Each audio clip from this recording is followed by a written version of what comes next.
Welcome back to a very special episode of the Video Game Newsroom Time Machine. Today we're going to be looking back on the machine that started it all as far as gaming in the home. And, well, it's a very special anniversary for said machine as the Magnavox Odyssey went on sale 50 years ago this month in September of 1972. I'm joined by everybody's favorite co-host and the Warden of the Department of Corrections, Ethan. Welcome. I have many titles. Many titles. Hello, Carl. Hey. So, we're going to be doing a deep dive on the Magnavox Odyssey, the legendary, as I've been told is an appropriate description, the legendary system that was created by Ralph Baer and his team. Okay. Yeah, I gotcha. And the original model of which carries just a little bit of my DNA. So, I touched it once. Yes. Okay. So, with that being said, Ethan, I'm going to let you go from here. You're going to be doing most of the talking. Well, before we dive straight into that, let's establish a groundwork. You as a man who went and saw, the Ralph Baer and the Odyssey back in the day. What is your understanding, one, of what the Odyssey is, and two, of what the story of the Odyssey is? And that's what we work from. Well, I've read his book on it. I saw his presentation on it. It was this understanding of how to interrupt the normal signal that was coming into the TV, as the TV was just a receptor for a stream of data, a constant stream of data that could not be stopped otherwise, and interrupt little aspects of it in order to manipulate the image on the screen. And he just took that to the next step to be able to create new patterns on the fly. That was my understanding of it. And he's, of course, not using any kind of real computer tech. He's just using circuit boards with transistors and the like on them. So that's my understanding. All right. Now, what is the Odyssey as it was released?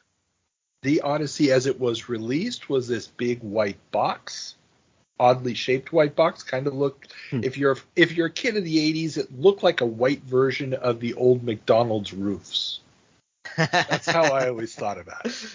And it had these, by our standards today, awkward controllers, but by the standards of the time, the only video game controllers, which had, I believe it's 2 dials, one for moving the object left to right and another one for English. Or was it 3 dials? There's 3 dials. The English dial is on top of the, I don't know if it's the up or down or left or right, but. Gotcha. Okay, so you have 2, one for the x-axis, one for the y-axis, and English for a swerving effect on the ball icon, if you will. And those are hardwired into the console, and the console itself. Well, not the controllers actually have detachable things. Oh, they have detachable ones. Okay. Yeah. Okay. That is another innovation of the Odyssey that not a lot of people followed in the immediate wake of the Odyssey. I was about to say, there's a lot of consoles that come after that don't have that. And also it has a cartridge slot, what we might think of as a cartridge slot, but it's not really ROM cartridges because we're not dealing with the CPU. But these cartridges had additional circuitry on them that basically interrupted certain functions that were built into the console in order to create variations of gameplay. So they would activate certain abilities of the dots on the screen, changing aspects of them so that you could create new games. And of course, we're just talking about a couple of dots, black and white dots on a essentially black and white screen. Same effect, I believe, on color. It worked on both color TVs and black and white TVs. And it came with a set of overlays, plastic overlays that you would put on your screen in order to create the play field, but it didn't have any circuitry for counters or anything like that. You would basically have to be doing that on your own. So that's my understanding of the system. Yes, and as you alluded to, the main creator, as far as the public is concerned, is Ralph Baer, and the story that has grown up around the Odyssey is basically he had the idea to invent video games, and then he invented it, and that the thing that you had that was released is mostly the thing that he envisioned. But as we will explore today, that is probably the greatest myth of the Odyssey, that Baer had a single clue what he was doing when he embarked on this.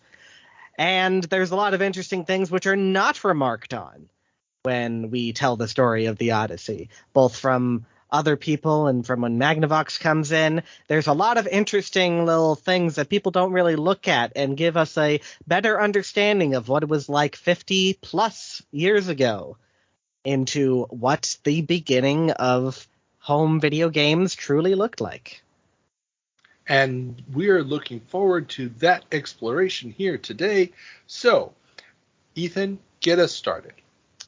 All right. So first we do have to start with Mr. Baer. Rudolf Heinrich Baer, as his name was. German Jew, emigrated to the United States ahead of the major persecutions in the German state. And then he fought in World War II. Just missed D-Day by getting sick. He was supposed to be on the beach, but he was not because he got sick. There's a lot of interesting things about the life of Ralph Baer. But he was interested in technology from an early age. You know, he's one of these kind of guys who would later be in the hacker thing, but there were no computers at the time, so he was interested in radio. And then he discovered this thing about televisions, which were starting to come in the 40s. So he got a degree in television engineering at a very new institution. By the time it was not accredited by the time he went in, but by the time he graduated, he was accredited. So he's one of the few people in the country. He says he was the first person to get this degree, but if there was a class, then he would not be the first person to get that degree. But anyways, we'll go aside from these semantics and whatnot. The point is that he was very big into television engineering at a time when a lot of people didn't really understand what televisions were all about. So he got a lot of work in televisions. He was working at a specific electronics firm when he was starting to toy with test equipment. And if you've ever seen crosshatches on a CRT, where it's just a bunch of grid patterns and people are kind of manipulating it and they kind of make it kind of like bigger and smaller. This was a specific device that people used back in the day to test and make sure that your television wasn't completely out of whack. I'm sure that even people who have used CRTs remember the times of adjusting it and whatnot. You know, these controls didn't used to be on these older TVs. This is back in the 50s. So people didn't really have the extensive ability to manipulate things, and you had to be very particular in how you were able to plug something in. This is very important to the story, too. There was no such thing as something you plugged into a TV. It did not exist at the beginning. So he has this thing that makes crosshatches on a TV. He's adjusting it, and he comes up with this idea of what if you could, manipulate something on a TV, because it just didn't exist there. Aside from the fact that there were channels, the TV was not an interactive device. You got your 2-3 channels into your TV of your local station, just like on a radio station, you tune into your thing. That was about as interactive as it got. So he had this idea. He says it was 1951. We have no documentary evidence to prove whether or not this was here in this time. You know, we're just going to have to take his word for it. It's a good enough story, good enough beginning for how does the idea of let's do something interactive on a television come to somebody's mind. Wasn't able to do it, so that's just kind of sitting in the back of his mind. Forward. He goes through some jobs. He winds up at Sanders Associates, was the New Hampshire defense contractor. He's working on a bunch of military stuff. And then supposedly there is a fateful day. August 31st, 1966, as he remembers it. He is in New York City. Video games. Or more generally, he has this idea of what if you could make a television a display, an interactive display, and it could possibly play games. That's the broadest possible thing that you could probably put to this. Now, the document that we have in regards to the notes that he supposedly jotted down is dated September 1st, 1966. He was in New York. They were having another meeting that day. And to get from New York City to New Hampshire, Nashua, New Hampshire, is about 4 hours or so of a drive. And they probably didn't fly because you really don't fly between places in New England by experience. So, whether or not he actually came up with it on that day, he said it in the court depositions and whatnot. At least that it was August that he came up with the idea. So, whether or not he did his initial sketches and then when he got home he jotted it down seriously, doesn't matter. The fact of the matter is, on September 1st, he comes up with this document, a 4-page document, titled Disclosure, Backup Data, TVGD. TVGD standing for TV Game Device. And he does something very important once he's done writing up these documents. He immediately goes to another engineer in Sanders Associates, and he says, sign your name to this so that you are a witness. And this is an important thing in the legal process. Can you tell us a little bit about that, Carl? Well, the issue with a patent is that it is the protection given to an innovative way of solving a problem or performing a task. Now, the problem with a patent is that until you have it registered, if you simply release it to the public, if somebody else finds out about it, or somebody else has a simultaneous invention, you can lose that patent protection. So determining exactly when did you do it, who knew about it, and the exact details of what the original version was. So let's say you figure out how to peel the potato with device A. Somebody else figures out an equally quick way of peeling a potato with device B. You can say, well, I broke the record for peeling the potato, but you've seen device B and you're like, well, but I use this device. Well, that's just your word. You need to be able to prove it. So the witnesses are extremely important for determining the details, determining the time. So it's not just your word on it. And also you're going to want to register this before somebody else gets around to it. And the documentation helps you because that process of getting it registered can take years and years and years. And, especially in this case, because it doesn't exist yet. It is just an idea. It is an idea based on the principle that he has worked with television stuff for a long time, and he thinks this is very much possible. But it doesn't exist yet. There is no TV game device. And that's the thing. It's the idea. It's not the actual device that you're protecting. It is the idea of how to perform the task. So these things are going to become very, very relevant as we go on. So keep this legal stuff in mind because it is important. So in this 4-page document, what he outlines is he has these general ideas of what types of games he could play. We don't really know a lot about why was Baer interested in games, and he's passed away, so we can't really get to this. People focus too much when they interviewed him. They had him tell the same story over and over and over and over again. I mean, he was complicit in this, so there was not a lot of people who asked him very much deeper questions about what his conception of things was like, but he wrote down a couple of game types that he had in mind: action games, board games, artistic games, instructional games, and board chase games. One thing that he wrote as kind of an additional thing, example, steering a wheel to control a random drift of a color, hue, over the CRT face. Now this starts to get to something kind of interesting. Because what he does not describe is, let us have a player that is represented by an object that can move around the space. That is not at all what he is describing. There's another thing that he has kind of this broad idea of what he's trying to achieve.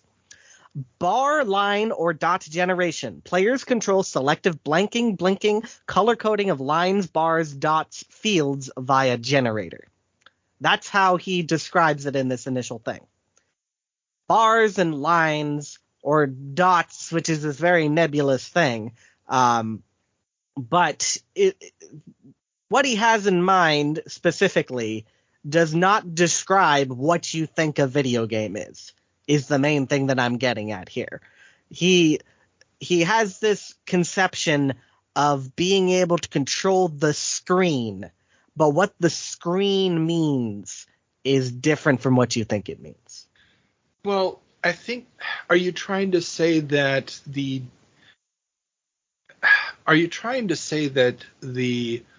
narrative aspect of a game is defining or more important than the gameplay? Because, for example, I was just today I was looking at, somebody was rendering a bunch of old Atari 2600 cartridge art on a Commodore 64.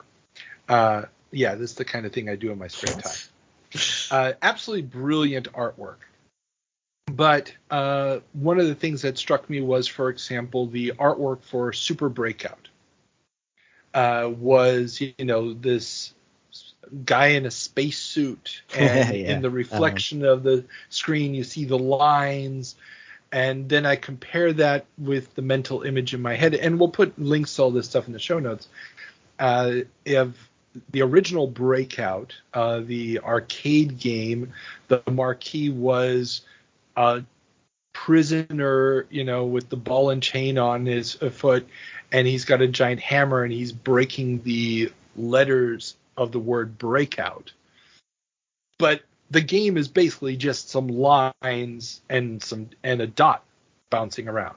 So my question is, are you trying to say that it doesn't count as a video game because we're not conceptualizing it that way? No, that's not at all what I'm saying. What I'm saying is his technical parameters of what he's trying to achieve is not what the Odyssey is.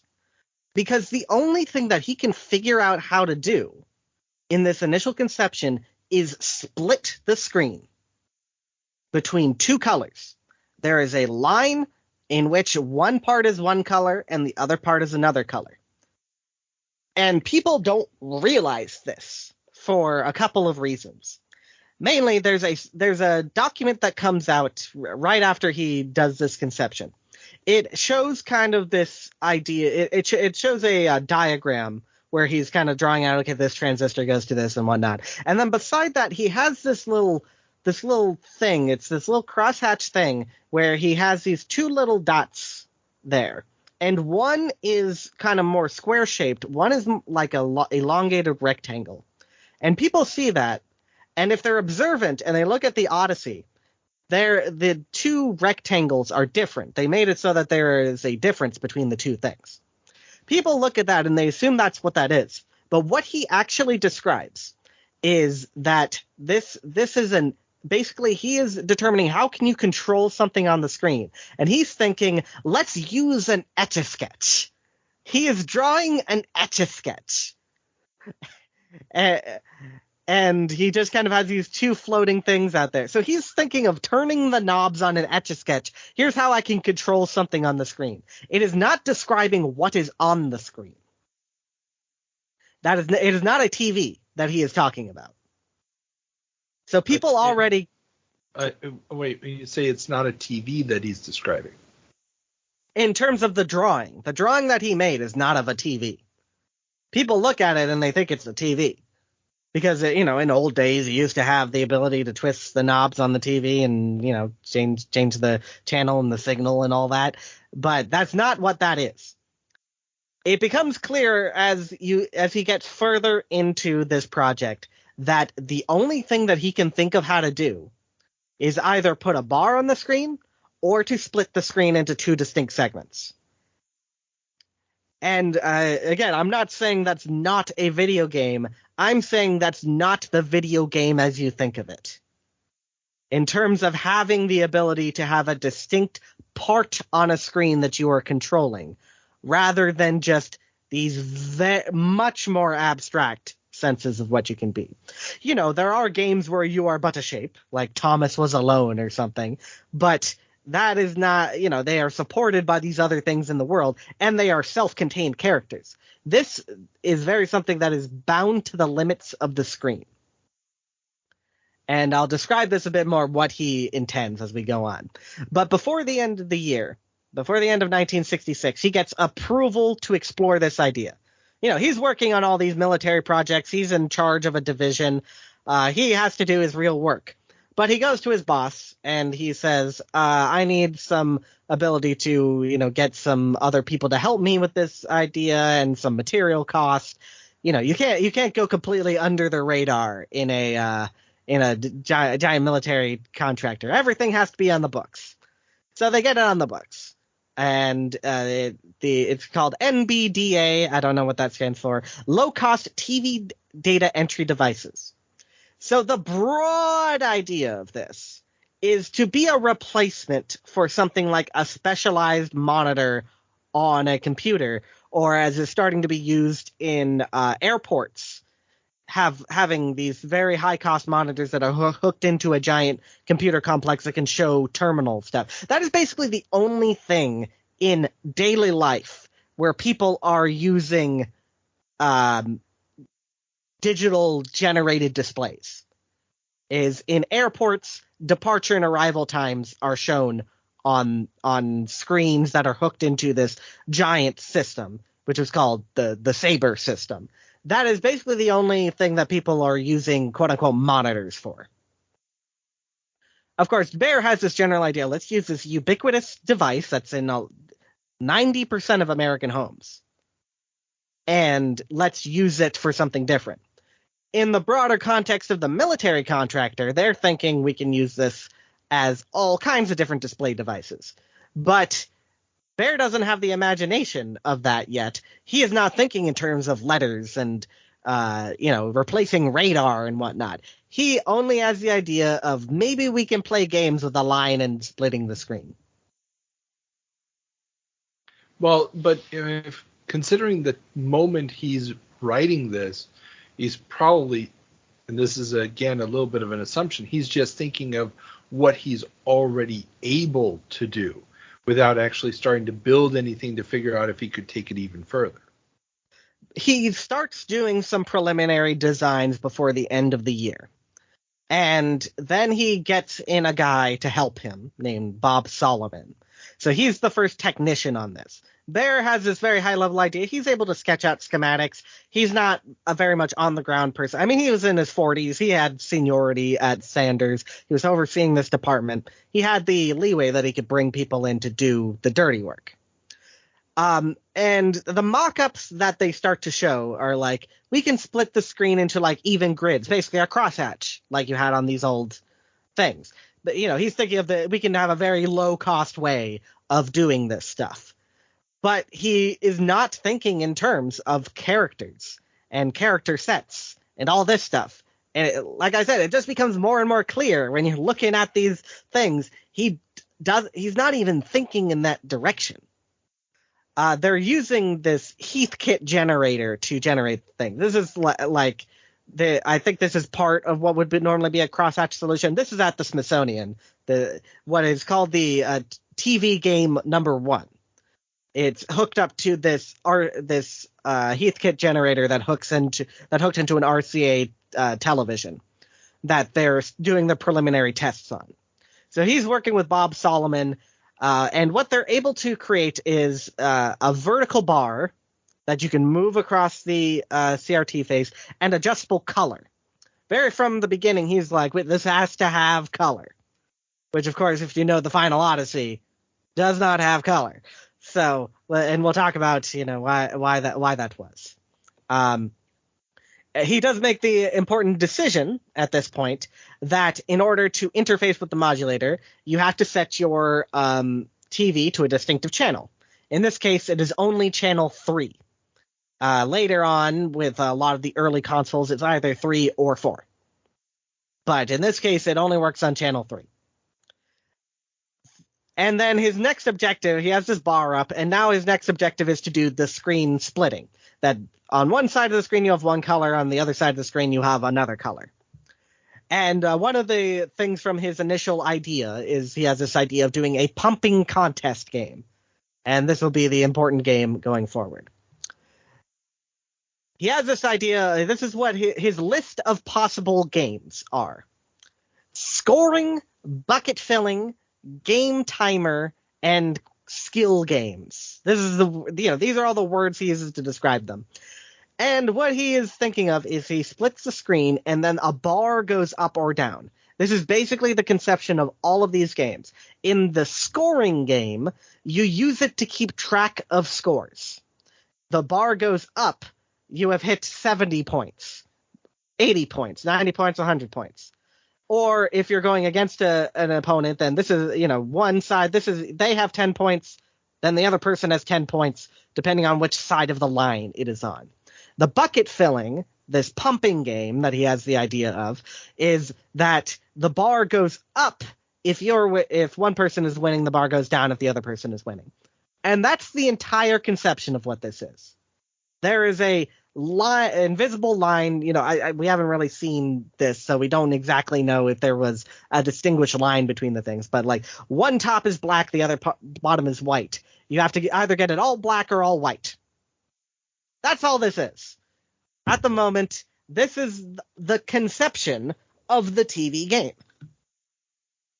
There is no idea of, ping pong and shooting things and all this kind of stuff. It is purely the moving a line through various means. He has this idea that controllers are very important.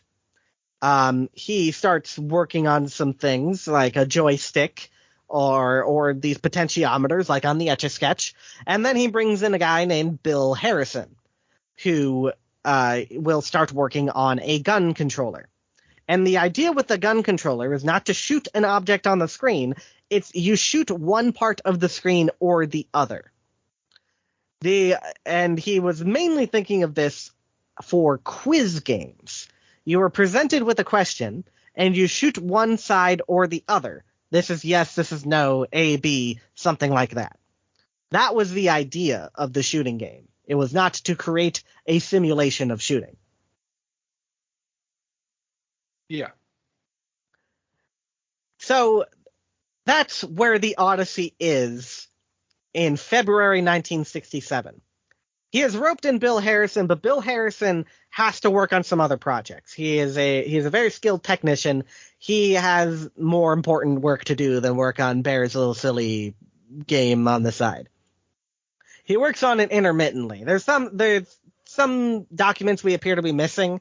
A lot of this stuff is up in the Smithsonian. I uploaded it to Gaming Alexandria. If you would like to see these documents for yourself. I'm also working on kind of like a timeline of what the events are and everything. But where things sit for the first couple months of the project is there's a line or there's a split screen. That is what video games are in this broad conception. He doesn't use the word video games. It is TV gaming device. That's where we are at the moment. And Harrison is starting to work on like how can we minimize this? We don't have to use the Heathkit generator and all this stuff, especially because the Heathkit generator appears to be causing problems. There's kind of like a squeeze in terms of how much power they can get out of the system using pre-built hardware that isn't meant for this stuff. So Harrison's real contribution early on is like, okay, let's make this all bespoke hardware. We are trying to make something that is self-contained. It doesn't have to rely on something else. one of the things he notes is one major problem exists due to the inability to pass a 60 CPS square through the picture tube. And I know that doesn't mean a whole lot to people, but it's basically saying there's not enough bandwidth to get through what we want to get through. Like, even to do the entire screen split, it's complicated. It's not easy to do something like that, to fill an entire half of a screen with a color that is counted to the other color. TVs don't work like this. This is kind of the big idea of Ralph Baer, is that TVs don't have to work like this, but they weren't made to work like this. They were made to take a signal and broadcast that signal. Not going to go into a lot of the specifics on how TVs work. There's a lot of research out there, demonstrations out there that you can look at. But what he is doing is counter to how a TV works. A cathode ray tube is not meant to have specifically controllable things on there. And he's basically at a loss of what he can do. Baer doesn't have the conceptual mind to be able to break through what is possible with this system. So he finds this other technician named William Rush, and they start doing brainstorming sessions. And it is through William Rush that the idea of video games as we know them comes together. Ralph Baer gave a bit of credit to Rush in his life, but he did not give nearly enough credit, because looking through these documents, there is just a conceptual barrier. You can only split the screen. You can only have a line. You can only do this stuff. Rush breaks that down, and then he'll be the one who will implement it. So on May 10th, 1967, another very important innovation takes place. Miscellaneous Ideas for TVG by Bill Rush and Ralph Baer. Pretty much Bill Rush. I'm sure Ralph Baer contributed some ideas, but I want to go through all of these games that were proposed. Again, they're not implemented. This is not as if they created all of these games and suddenly video games have taken a huge leap forward and all that. But I want to highlight how broad they were thinking, or at least Rush was thinking at this time. Number one, picture drawing. You can, and you would have the ability to choose a color. So he's thinking of basically, a full-fledged idea of the Etch-a-Sketch, which was not what Baer was thinking about before. He was just thinking, Etch-a-Sketch, can we use the pots to do stuff? But something that Rush notes is that you need memory to draw something on the screen. And through that, I think he has a better understanding of how computer displays work than someone like Baer. Baer is thinking this is an extension of television technology. Rush appears to be thinking we're making a mini computer, which is a very different conception. You cannot have something remain on the screen for an extended period of time without screen memory. The way that you were able to display things on the screen before memory is extremely brute force. And doesn't work out for having extremely complex images. But if you had the ability to draw something, you needed memory. Second, car steering. But the idea would be that it would be two-player. You would have one person who could steer the car, and then someone who could move the road. There would be a shape of a road that the other player could move to make it appear like you're moving along a track. And this shows something that it doesn't appear the other two really had an idea of what the idea was, of what games were outside of this context. It appears that Rush knew about arcade games, and it doesn't seem that Baer or Harrison really knew about arcade games. The little diagram that he draws looks very much like these old style driving games where you drive along a rotating barrel that would have a little shifty road on it, and then you get buzzed if you went off the road. So he appears to know what arcade games are, even if he wasn't like a huge fan or anything. We don't know. He died way before anybody talked to him. He died in the 90s sometime. And I'm looking at that document right now. Mm-hmm. It's also in Ralph Baer's book. Yeah. And yeah, he gives two different options for the car steering game. One where you see the car from above, and the other one which would be an oar, where you see it through the windshield, basically the first person view of the road. Yeah, and that hadn't actually come to the arcade yet. The main game in the U.S., which was a copy of a Japanese game called Speedway, that hadn't actually come out yet. So this was very forward-thinking in that sense. Though there was also Autotest, which was a film strip game that had the perspective of you being the driver in the car through virtue of it being filmed. Gotcha. So he could have been extrapolating from that. Or just from the idea of how would you have a car game on a screen? I mean, it's not obvious. It really isn't obvious. This is something that I want to emphasize on this, is that what he came up with, all of these things, it is not the most obvious way to go about it. And you wouldn't necessarily think that you could do something like this unless you've seen an example, such as coin-op games. Well, yeah, but even the coin-op games have to come up with a way of at some point you've got to invent it. Exactly. I mean, yeah. Now he also separates out. He's got the car steering game is separate from the racing game. Yeah, it's. I'm going through the process. We'll get to that in a sec. Number 3 is same as 2, but skiing. Yeah. You want a skiing game. Number 4 is a chase game. Now, Baer had already had this general idea of chase games, but it didn't really make any sense how it was going to work if you're just splitting the screen, or you're like just kind of bumping up against each other. But he has this idea: use ships or dots to probably I was trying to read this, but he wrote it in a weird way, so I'm not going to read this instead. So he had this idea of, what if you had 2 jet fighters dog fighters from World War I type planes? And I mean, this wouldn't happen in video games until a lot later. Atari's jet fighter is 75. So he had this conception. I think there was probably an arcade game or two that had like little model planes, but not a lot of them. So, and he also had this idea of shooting as well, a plane or a missile or a ship and a torpedo.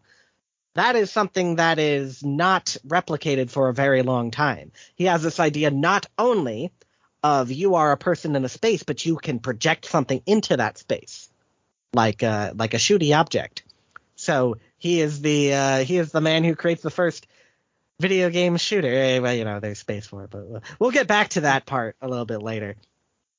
Then maze games, which become something that is there on the Final Odyssey. He is very much thinking of this idea as this is all something we can represent on the screen. It's something I want to highlight. Then there's kind of like a maze game where there's a big spinning wheel, where it's kind of like those toys where you kind of like tilt things, but you have to make sure not to hit the edge. It's like that irritating stick game, like on PS1. You have to just not hit the walls and like very carefully go through the thing. Yeah. So that's that idea. Then the racing game is don't forget the rotating spiral. Well, that's the one I just said. That's the rotating spiral. Yeah, the maze game also has the don't touch the sides. Yeah, and the racing game is similar.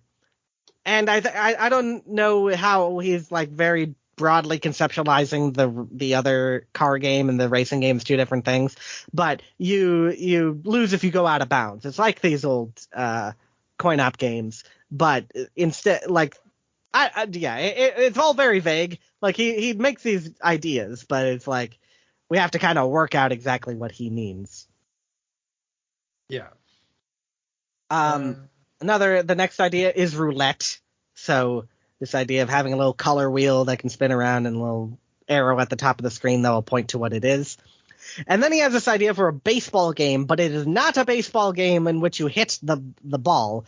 It's you decide what you're going to, like, how you're going to guess at what the play is.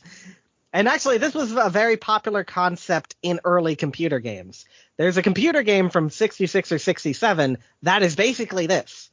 It uses like a teletype and whatnot, but it is the idea of you guess what the pitch is going to be. I think because baseball board games had this, because you can't really do much in a board game in terms of action. So it's just like, oh, you flip the card over. Oh, it was a curveball. Oh, you guessed wrong. You miss. So, but the general idea is that there will be an area of the screen, and that area will flash if you get it, in terms of if you get it right or not. So it's distinguishing specific areas of the screen that are going to be lit up, which is also something different from what Baer was thinking. Then he has the idea of a baseball skill game, but that it's the same thing, except it's faster. You have to guess faster. That's basically it. Then there's a game. He has this idea of an educational game, a map game, in which you have to select the right state. So he's thinking of modeling an entire thing of the United States. It's all very extremely ambitious. And another one with Tracer Bullet game, in which you have to try and hit a moving object with a tracer bullet, or again with the dogfight idea, something like that. And then there's another baseball skill game, because he's running out of ideas at this point. Skeet shooting. Also, do not forget the importance of baseball in American society in the 70s. In the late 60s, early 70s, it will be replaced by football by the end of the 70s. But at this point, it is still the big game in the United States. True. There's a little funny cultural reference that he sneaks in there. Baseball skill game number 2, selectable skill levels, pitching game, holy baseballs, Batman. That's what he writes. It gives a little color to the situation. He was definitely watching the TV show at the time. Yeah, that is funny. Then there's a skeet shooting number 1. And no skeet shooting. There is a skeet shooting number 2. It's technically airplane shooting number 2. But basically a lot of his ideas are like, let's do the jet fighting thing. Okay, let's also do the jet fighting thing. I think he understands like what is going to be the most interesting ideas. So that's why he keeps going back to it. Another fad in the 60s, as to mention the cultural moment, is ESP. People were really into the new wave psychedelic stuff. So he has this idea of doing an ESP game. It's very vague. They never go anywhere with it. Another one is... Well, wait, the skeet shooting one actually has the gun pointing at the stuck at the bottom, and it pivots. So it's actually almost like a missile command at that point.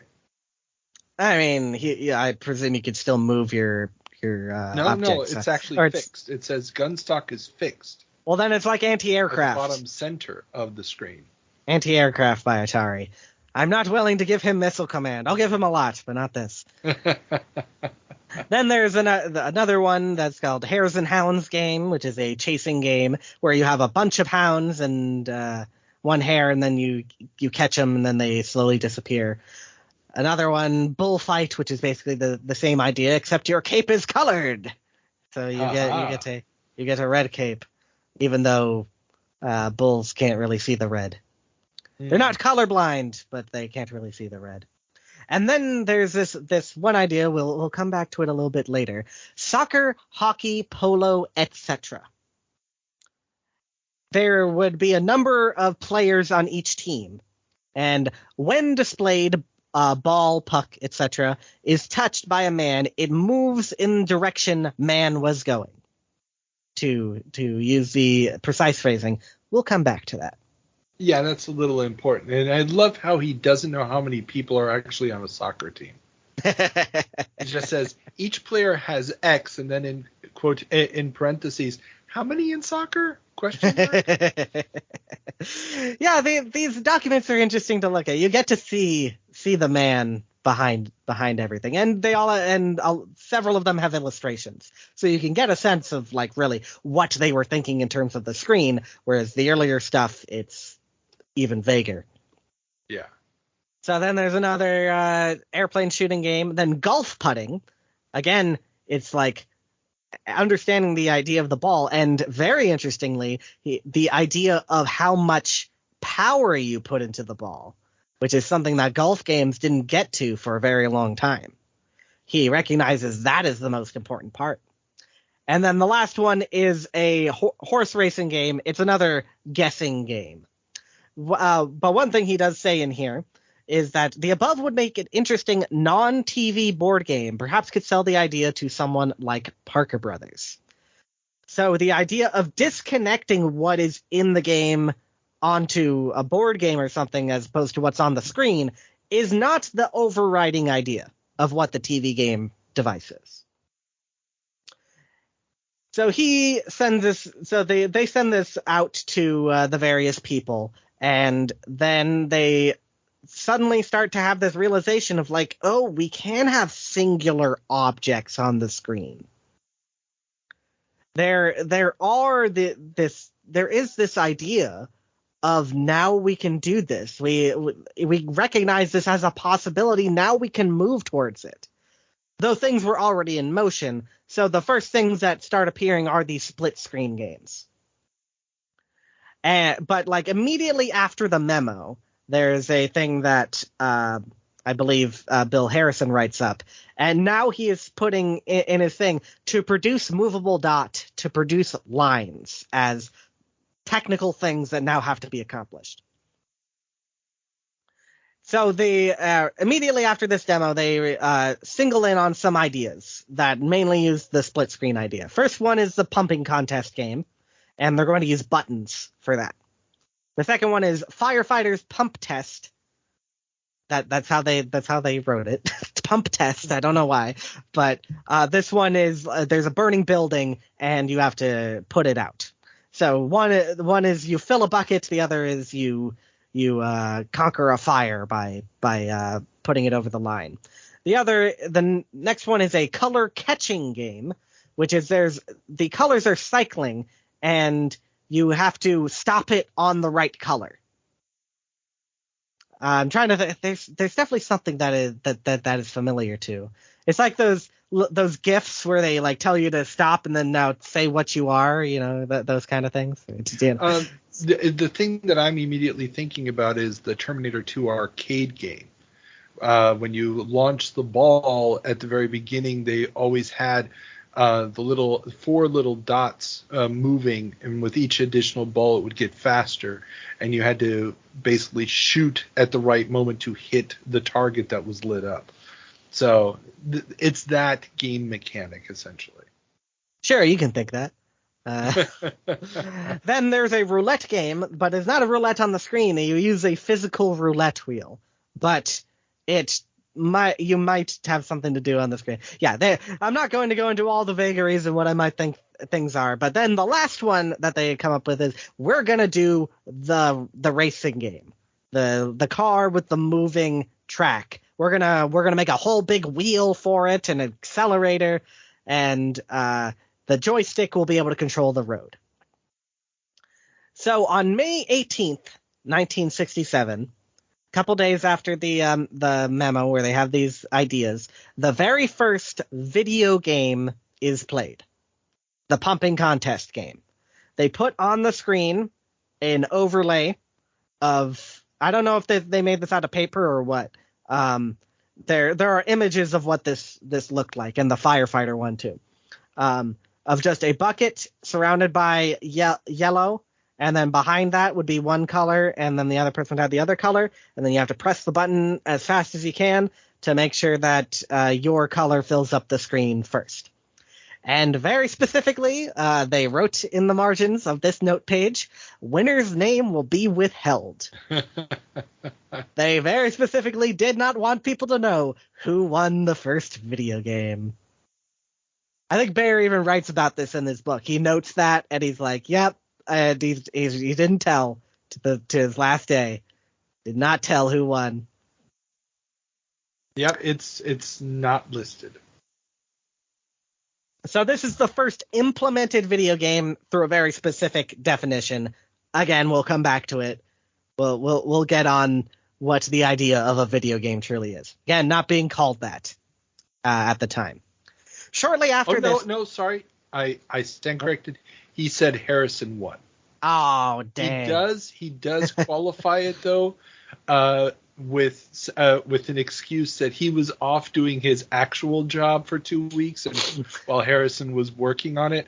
So that may be the Doesn't take a lot to push a button, Baer. I don't think you get an excuse there. But there was color in that version of the game. Yes. The color is a very important part. The controllers are a very important part. And Harrison is doing the majority of the technical work at the moment. Rush isn't technically part of the team. He has not been assigned to the team yet. He came up with these ideas with Baer. He's still contributing ideas, but he is not part of the team. The day after the pumping contest game, the car ride game may have been implemented, but we don't know if it really was, because we don't know if it was able to generate something that could be considered a road. So we're not sure about that. That is something that I think this is one thing with me uploading all of these documents. You could conceivably recreate several stages of the TV game by just looking at these. There's copious amounts of schematics on this. You would need very specific parts for this kind of stuff. And, you could do it. And now we have FPGAs, and you would be able to do it just in software if you're able to make this. So there's a lot of mysteries in terms of what did they actually able to get done. But at the moment, it appears that they were able to get a singular object on the screen. And even if it was just a square, even if the road wasn't really fully implemented, they now have the ability to have singular objects. They have the ability to split the screen. We're getting somewhere. And a couple days later, they now have 2 dots that they can make. Well, we're almost to full-fledged video games, Carl. Look at that. I tell you, it's coming together fast. They also wanted to do audio, but they wrote up a whole schematic of here's how we do audio, and then it's crossed out, and I don't know why. It's just there's a big X on it. And then they had this idea, in whether or not they were able to get the road thing working. They're like, oh, what if we split up the screen like a checkerboard? Or what if we make these maze-like patterns? These are all things that were distributed in the memo, but now they're toying around with the idea of oh, can we do this? And it appears that they are just never able to do it. There is some documentation much later down the line that appears to suggest that they were able to get some very rudimentary objects together, but they were not able to fully control the screen because they don't have memory. There's basically, you have to very hard code these objects, and you can't make them very big. Gotcha. Yeah. And there I'm always thinking about the way that the ships in Syzygy's computer space. Computer space, yeah. Yeah, I keep wanting to say space war. That's wrong. Computer space actually laid out the was it the diodes or diodes? Yes, diodes on the motherboard in the shape of the ship, so that people would know what if one blew out what they were. But they had to be actually laid out individually for each dot. So yeah.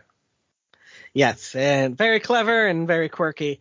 And they don't even have the ability to do that. They're very cost conscious through this thing, but they do want it to be robust in the sense of, at least, can it play games?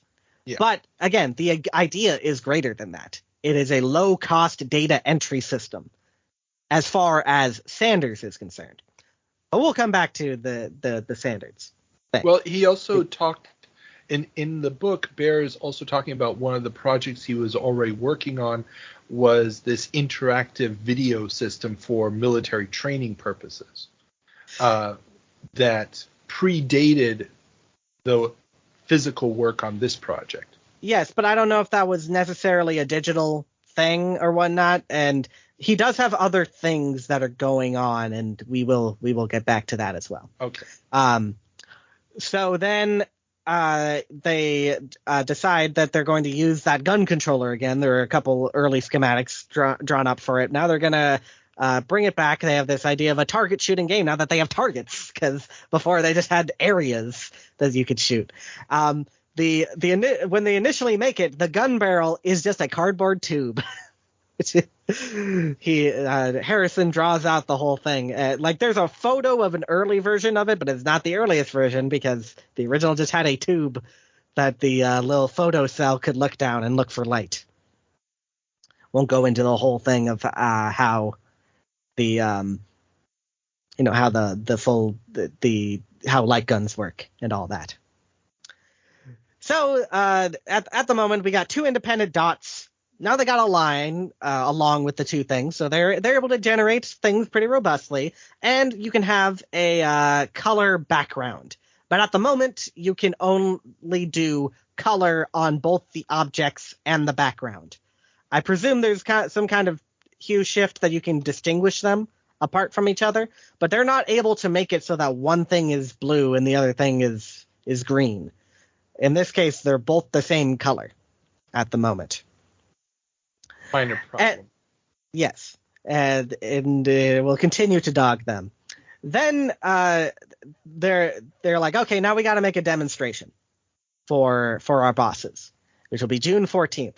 On that same day, Rush writes in with this idea of something of what he calls a kludge. Now, a kludge is something that is used in computer terminology. It originated, as far as people can tell, at MIT.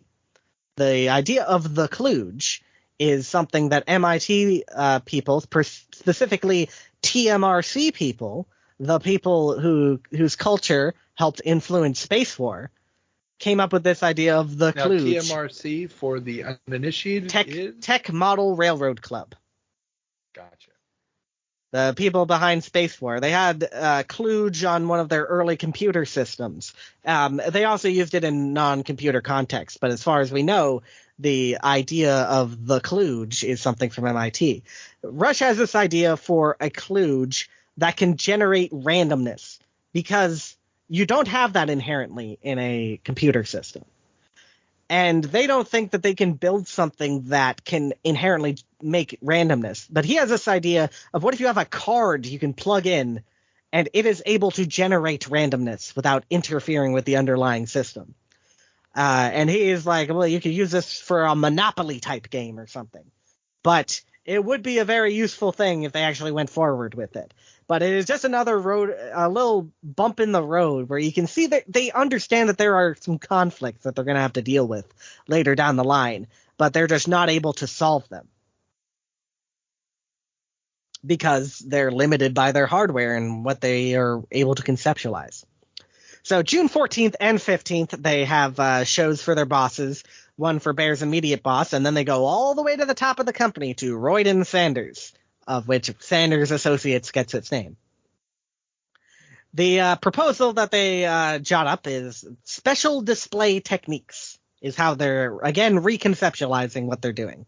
To investigate the feasibility of using raster scan displays for low data rate graphic display applications. That's a very, very fancy way of describing it. Yes, I mean, they have to. It's a military situation. So that is how everything comes together. And Baer says, I need 3 engineers, 6 technicians, and maybe around 3 administrator people to work on this. And the expected completion date is January 1968. Right now they're in June 1967. The design will range from August to September. We'll breadboard it for the rest of the year, and then we'll have a final report in January. And the total budget will be $17,240. This will bring video games together. Now, even adjusted for inflation, that is a pretty good bargain. Yeah, in terms of we will entirely rewrite the book on data displays, which no one has been able to figure out how to make that cheaper. He's proposing the idea of using a basic television to display anything. Now, it didn't used to be that way. I have to emphasize that. It does not appear that he had the idea of we're going to be as broad as possible in what we can display. That came in with Bill Rush. But he still is focusing on games.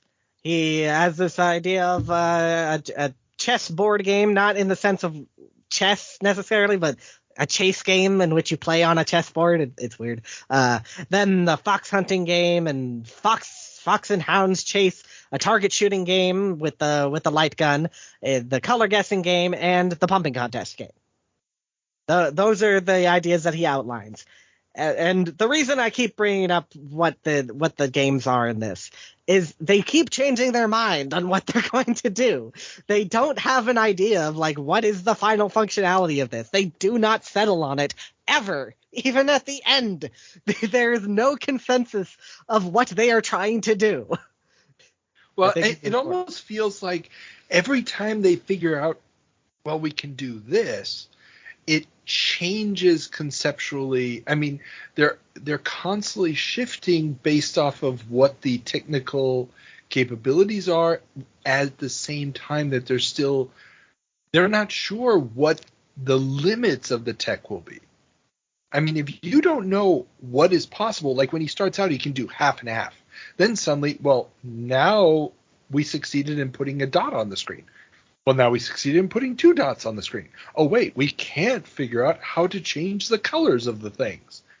So it almost feels like there's always a couple of ideas in there that are beyond their grasp, like the Fox and Hounds game would require at least 5 dots on screen. They do appear to have. I think they did implement that. Again, I'm looking at my chronological list. Well, okay. I'll come back to if they do that. But I mean, they're the idea of the shifting road and how are they going to do? They have to come up with this idea of how to do what they call slave dots, in terms of they will follow along and you can guide your pack of hounds against the fox. There is a certain admirability in that fact that they recognize they can do new things, but they have no focus. They just can't understand what they're doing, and they don't understand what people will want. That's the main thing. Baer does say, in this meeting, and they do get the approval for the funding, that the thing that won the day were the gun games. However, in the things that immediately follow this, they do not focus on the gun games at all. They keep coming up with new ideas. They have this idea, basically, let's do a hypnotic, sleep-inducing thing.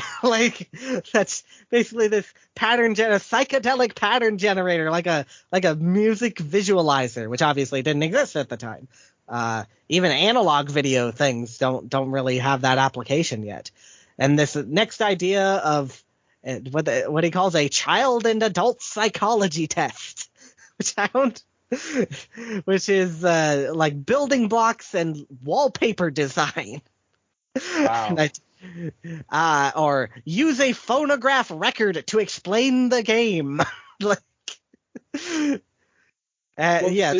They even he does find the cassette that had the spoken instructions for the games that were displayed to Sanders and others. Yeah, at this meeting he uses a cassette tape to do stuff. He never uploaded that. I don't know why. He uploaded basically everything else he had.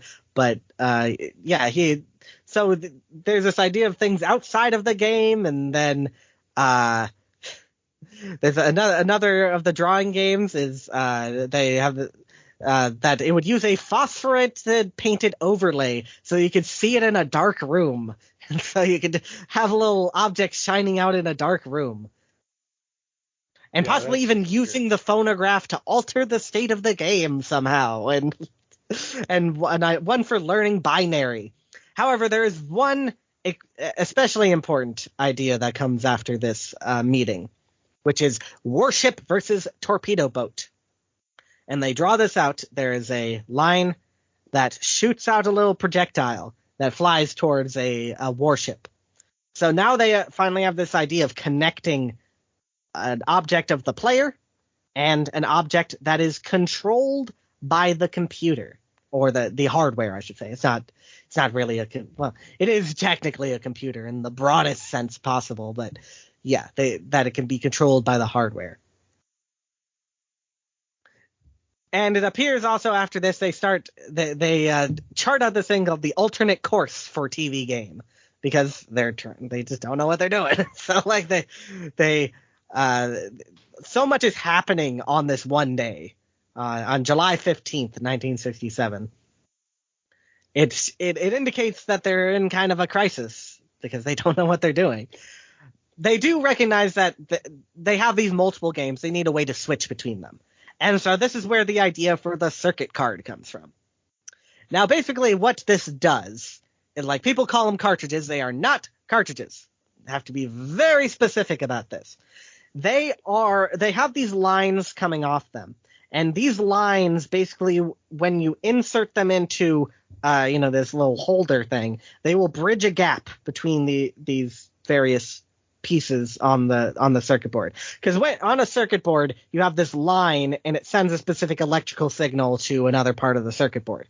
You can break that, and you can bridge it in different ways, like having a little resistor in there or something to slow down the speed, or have a gate that is able to stop it from immediately going from one place to another until you have a signal that goes into it. It's binary logic stuff. Or you could just erase that little part, and then when you put the circuit card in, it has enough metal that it is able to cross over that part. So that's what the circuit card does. It's able to remove stuff like, this is only a one-player game, or we're not going to have a line, or all that kind of stuff. And that's... Sorry, go ahead. Yeah, I was going to ask whether or not the failed idea of the randomization card used a similar technology, or was the jumping off point for that? It's not clear, because it doesn't appear they ever made the kludge, but they do come up with this circuit card, and presumably that is kind of what Rush was thinking about when he came up with this idea. But Harrison makes the circuit card. He draws it out. They'll try a lot of different methods. They'll try little dials. They'll try switches, because it just becomes very complicated. No matter what you do, it's like you have to control the underlying hardware because there's no software. You have to be able to physically bridge these gaps and things. And now that they're thinking of, like, okay, we can detach these games into certain things, they also start having this idea of, like, okay, should we have different SKUs of this, basically? Like, should we have different forms of this technology that do entirely different things? The idea of, should we integrate it into a TV set, or should we have it separate, or should we have it in a kit, is what they say, which is interesting because, much later there are these idea of video game kits. So they are the first to come up with the idea of video game kits, not that they necessarily implemented them. Then, like, one of these could just be by itself. One could have the circuit cards. Then they have the idea of we could, now we're going to break up these things into groups again: entertainment and sports and war games and clinical psychology, and they're lost. And then the paperwork dries up for a little bit, because I think they're just like, okay, we already thought of that. We need to try. What are we doing, guys? Like, what is the purpose? Why are we here? Why are we here on this earth? Yeah. And he even says it in his book that the different prototypes have numbers, that the chase and gun games were getting old fast.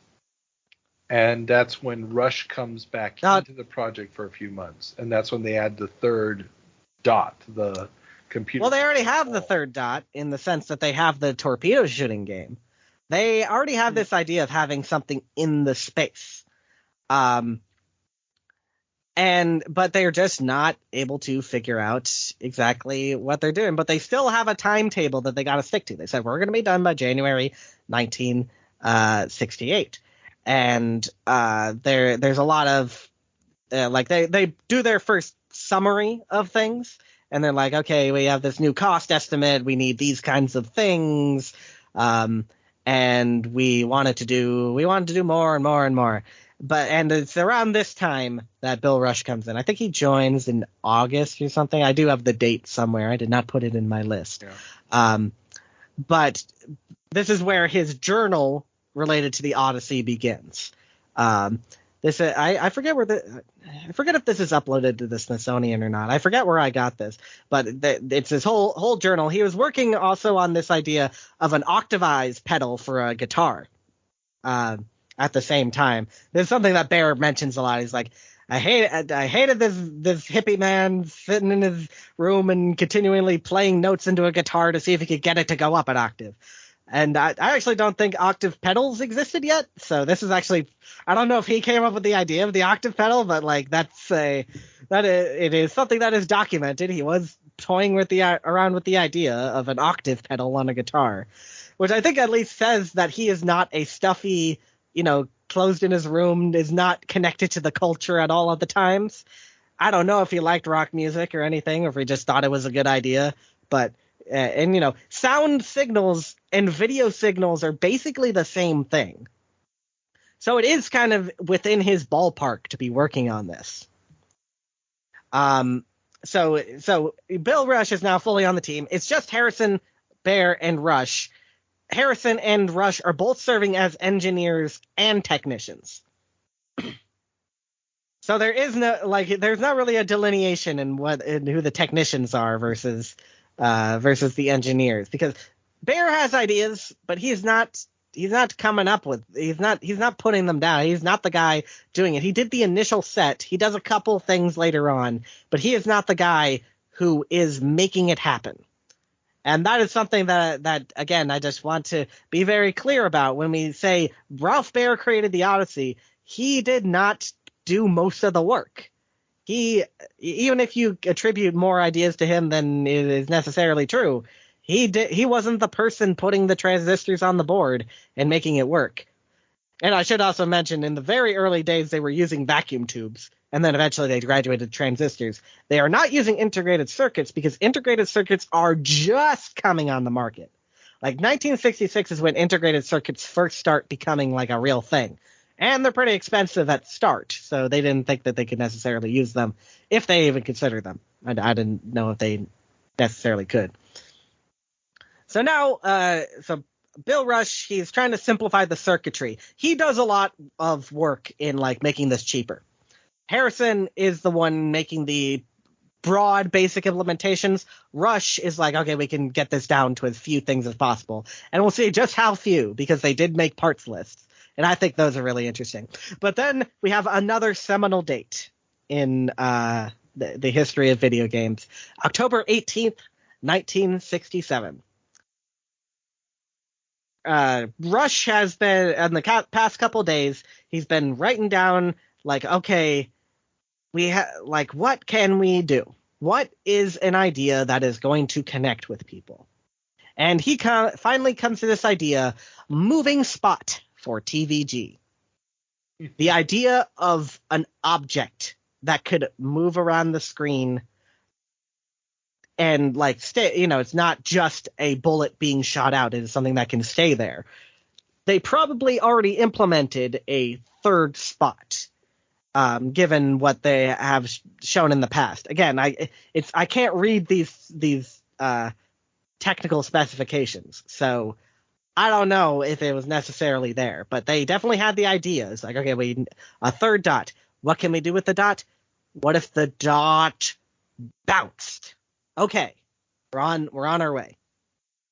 His very first idea, though, was not the idea you're thinking of. His very first idea was a batting game, where there would be a ball that would come in from off screen, and then you would be able to position yourself, and then it would fly off to another direction of the screen. Again, baseball. We're back to baseball. Once more. The second idea was Ping Pong. Ooh. And this is the idea when he introduces a word that is going to be very important. Coincidence. You would read it as coincidence, but it is no coincidence that coincidence is here. Now, coincidence, was this an existing term in electronics, or is this being coined specifically for the this video game concept? I don't think it's an electronics term, because what he's talking about is what's going on the screen. The idea of two objects meeting. They are coinciding. One object is crossing another's path. They are two independent pieces of the same thing.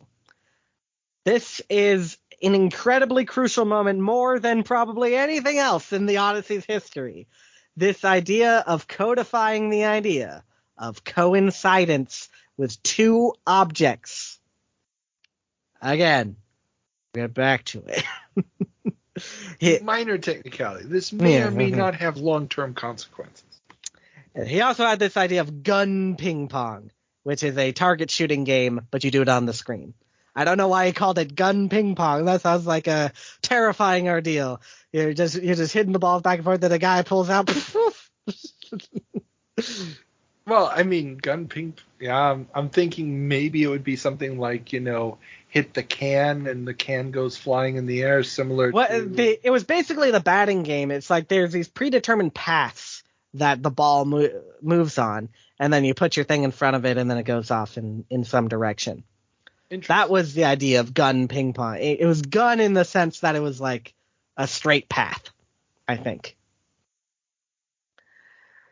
So now they got to implement it.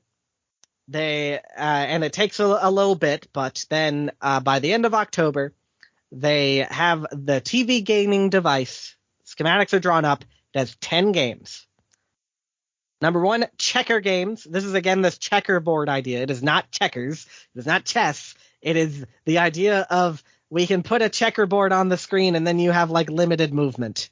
And a couple games in the Final Odyssey design have that. Then there are chase games. So you as one object chase another object, and if you chase it, then it will disappear off the screen. Then ping pong.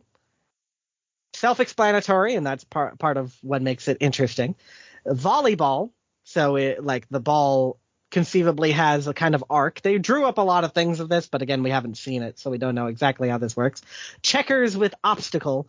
So again, checkerboard, but there's a thing on the screen you also can't hit.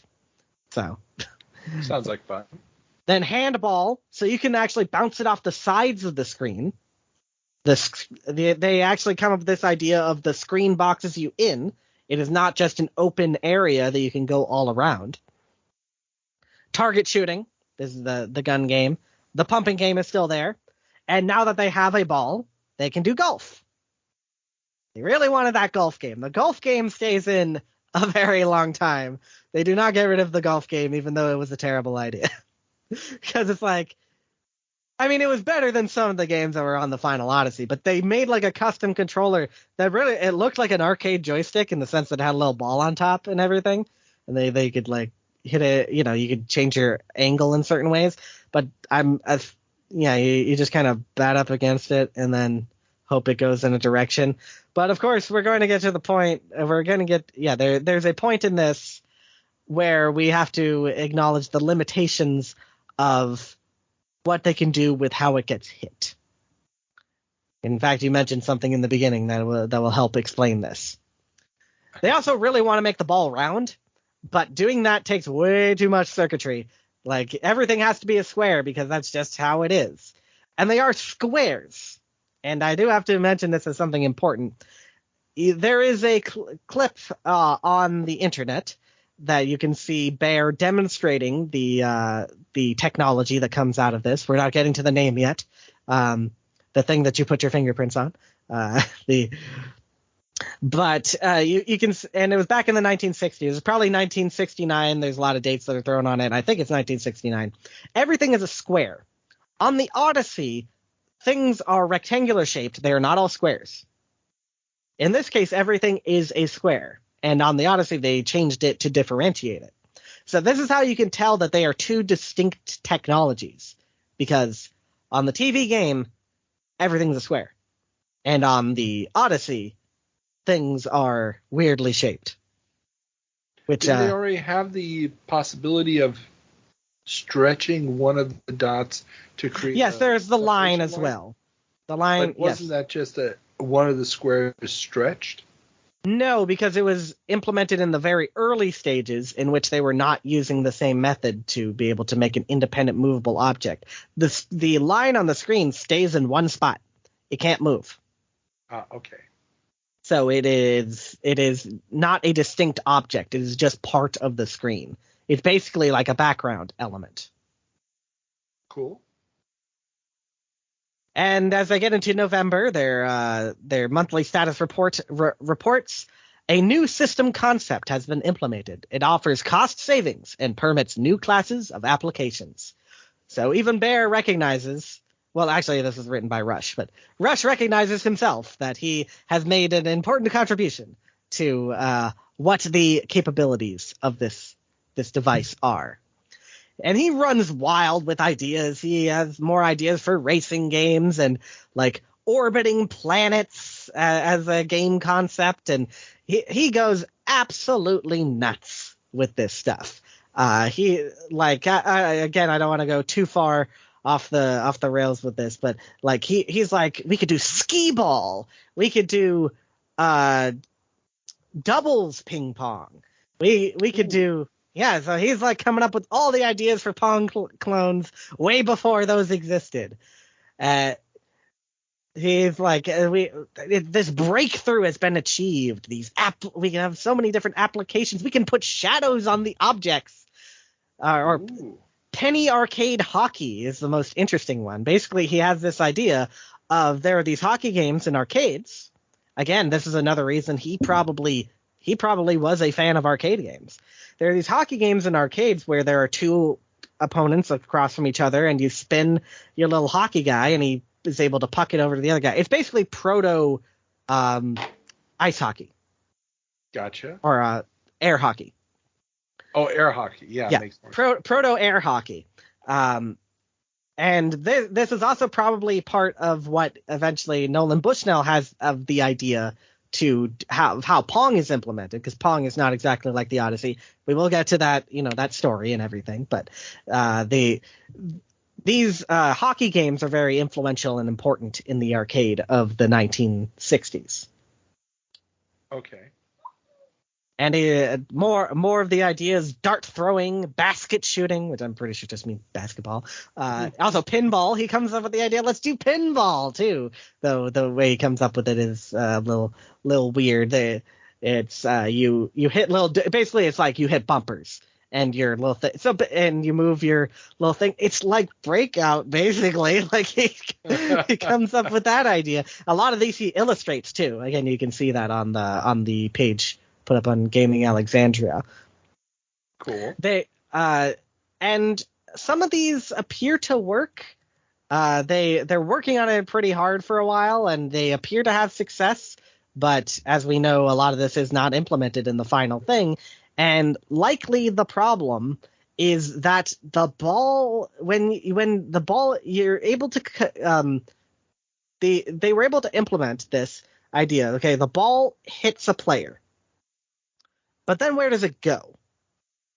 And the only thing they were able to do is like, okay, it was going in one direction. It's going to go back in that direction. And it will just go straight in the same direction that it came from.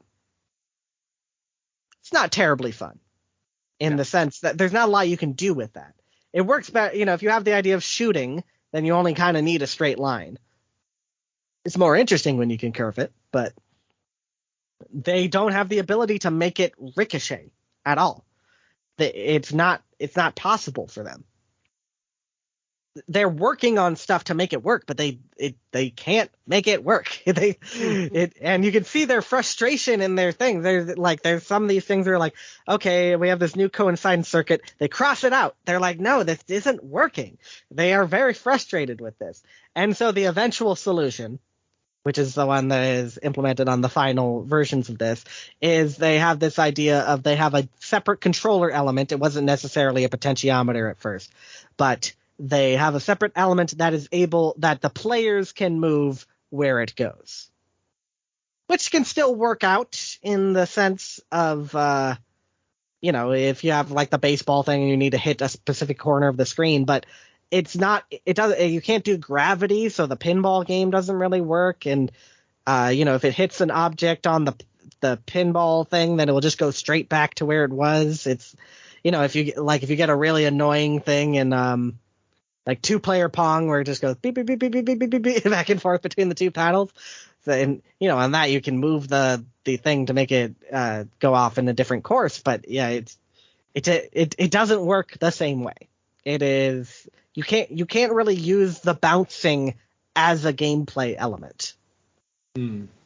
So they keep trying to come up with different ideas of like some puzzle games. How about a Ouija board or a puppet show even? That's an especially weird one to me. They are actually able to like make these kind of outline objects. Like Rush is able to make a like a vase shape on the television, but I'm sure that it was kind of expensive to be able to do that. It's very specific because they don't like the hardware just isn't general purpose enough to be able to do that. You can't, because you don't have memory. You're just not able to do it. And they also have this idea of what if we got a battery powered TV that can be a cheap radar for boats or a tuner for cars, or how about in planes or something like that. So that's the broader idea, again, coming back to the military applications that they can do. Or maybe make it as an oscilloscope, a TV as an oscilloscope, though the crucial difference in an oscilloscope is it doesn't use raster graphics, which require a certain form of memory. So that wouldn't have worked. Like if you've seen these early microcomputers that like they do the biorhythm stuff, it's like all very they would never been able to like go make the waveform go up and down and stuff like that. They just wouldn't have worked.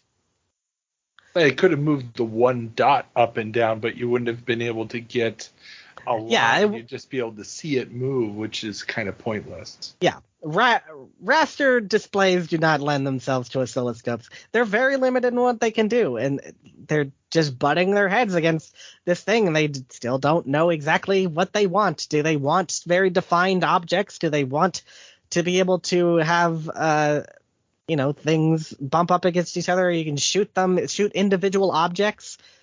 They're not able to make any of this work. They have a very optimistic report for the end of 1967, where they say that they have additional modes that they're able to do: rebounding, shrinking target size, and now they're starting to think about the idea of they can apply for a patent, because now they have something working. To apply for a patent, you do need to have something implemented in a basic sense. Even if it's not the final idea of what you're necessarily thinking, you can't patent something that's just a broad, way out there concept. You need to have a physical thing that you can show, like, oh, I did make something that is approaching this new idea. Yes and no. You don't necessarily have to have it the physical item. You can actually do it on a very conceptual level, as long as you can show how the mechanism would work. This is why a lot of small-time inventors can get stuff patented that doesn't actually exist yet, because they're going to be able to sell it off to a larger company to actually have it implemented. So this is why, for example, you can patent the idea of a nuclear reactor before you've actually built the reactor. By the way, don't patent the idea for a nuclear reactor, kids. It's already been done. Well, no, you can patent it if you find a new way to do it. Method, man. That is novel and not obvious. And this is going to get to the heart of things. We will talk about their patent application in a moment. Yes. Very, very briefly. We will get to it. We are getting there. We are getting somewhere. There are multiple applications. Yes, there are. There are two specific ones that are very important. But, they feel they have better protection at the very least now that they have implemented something they can show that this is a possibility. They have, they are, and they're coming up to the end of their funding. At the end of January, they're going to have to stop what they're doing. So they are trying to solidify what this is supposed to be. They have the gun games. Harrison works on finishing the gun, and they have the bouncy ball games, and the parts list comes together for this January 17th, 1978, and this is basically the first 1968. This is basically the first full implementation of the TV game. So, here is the break. It doesn't have Skill-O-Vision yet as a name, right? No, it is still just the TV game device, TVGD. Okay, so the gun, it costs $2.60 to create the gun, the electronics within the gun, not counting the exterior molding that they might need for it. They used a little toy gun from Sears to put together the first full thing of the gun. Then they have what it's not a Nintendo produced one. Sorry, we'll get to that. Then there is the antenna crowbar, which I believe is basically the RF modulator that you use to hook into the TV. That costs 51 cents. Then there is what they call the 3-spot function box. It has the ability for 3 spots. It costs $12. And here is the entire layout of what is in this box. 24 transistors, 1 silicon-controlled rectifier, 1 photocell, which is for the gun games, 1 inductive pickup coil, 6 thin potentiometers, 8 long shaft potentiometers, 30 diodes, 60 resistors, 20 capacitors, 8 electrolyte capacitors, altogether 161 parts, 10 individual parts. Total cost of this whole thing is $15.11. Which is, even adjusted for inflation for a super high-tech device, pretty damn impressive. Yeah, in terms of what it would be for manufacturing, obviously it would be more to consumer at the end. Baer, this is again something from Baer's book. I don't know if he's imposing a memory or whatever. He says he was trying to keep it under 50. And under these circumstances, it would be sold for under 50. And now they're starting to think, okay, let's see if we can sell it to somebody. And Baer's initial idea of who to sell it to are cable companies.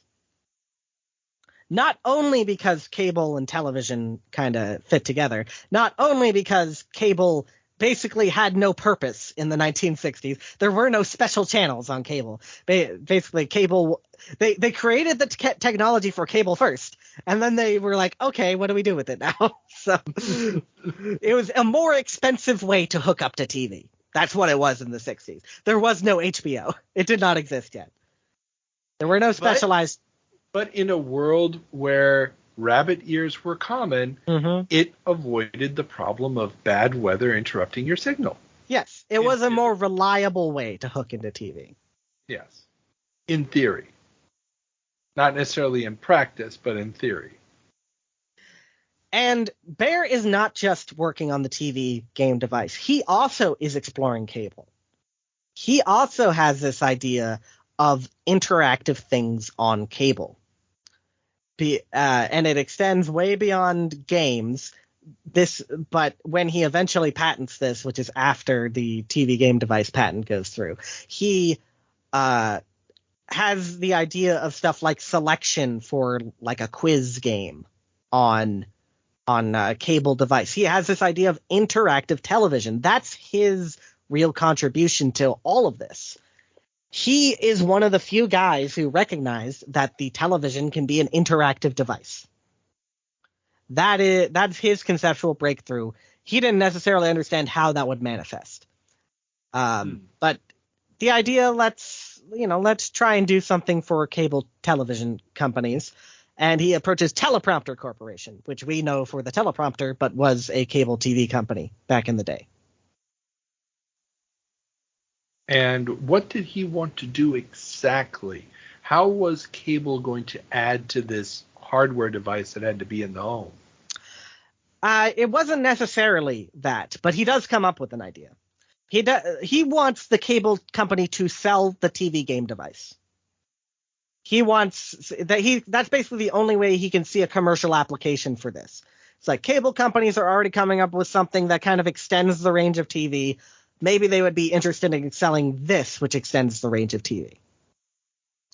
But once he is starting to have talks with Teleprompter, he comes up with the idea, okay, what if cable TV could enhance what we have on the screen? Because they have this idea of overlays. They've been doing these overlays, and they realize they can't get like super sophisticated shapes. But what if you were able to have a background projected by the cable TV onto this? So, and the classic example is, what if there is a tennis court? They just film a tennis court actively. It would have to be recorded at all times in order for this to work. That you could tune in your TV, and then the background of the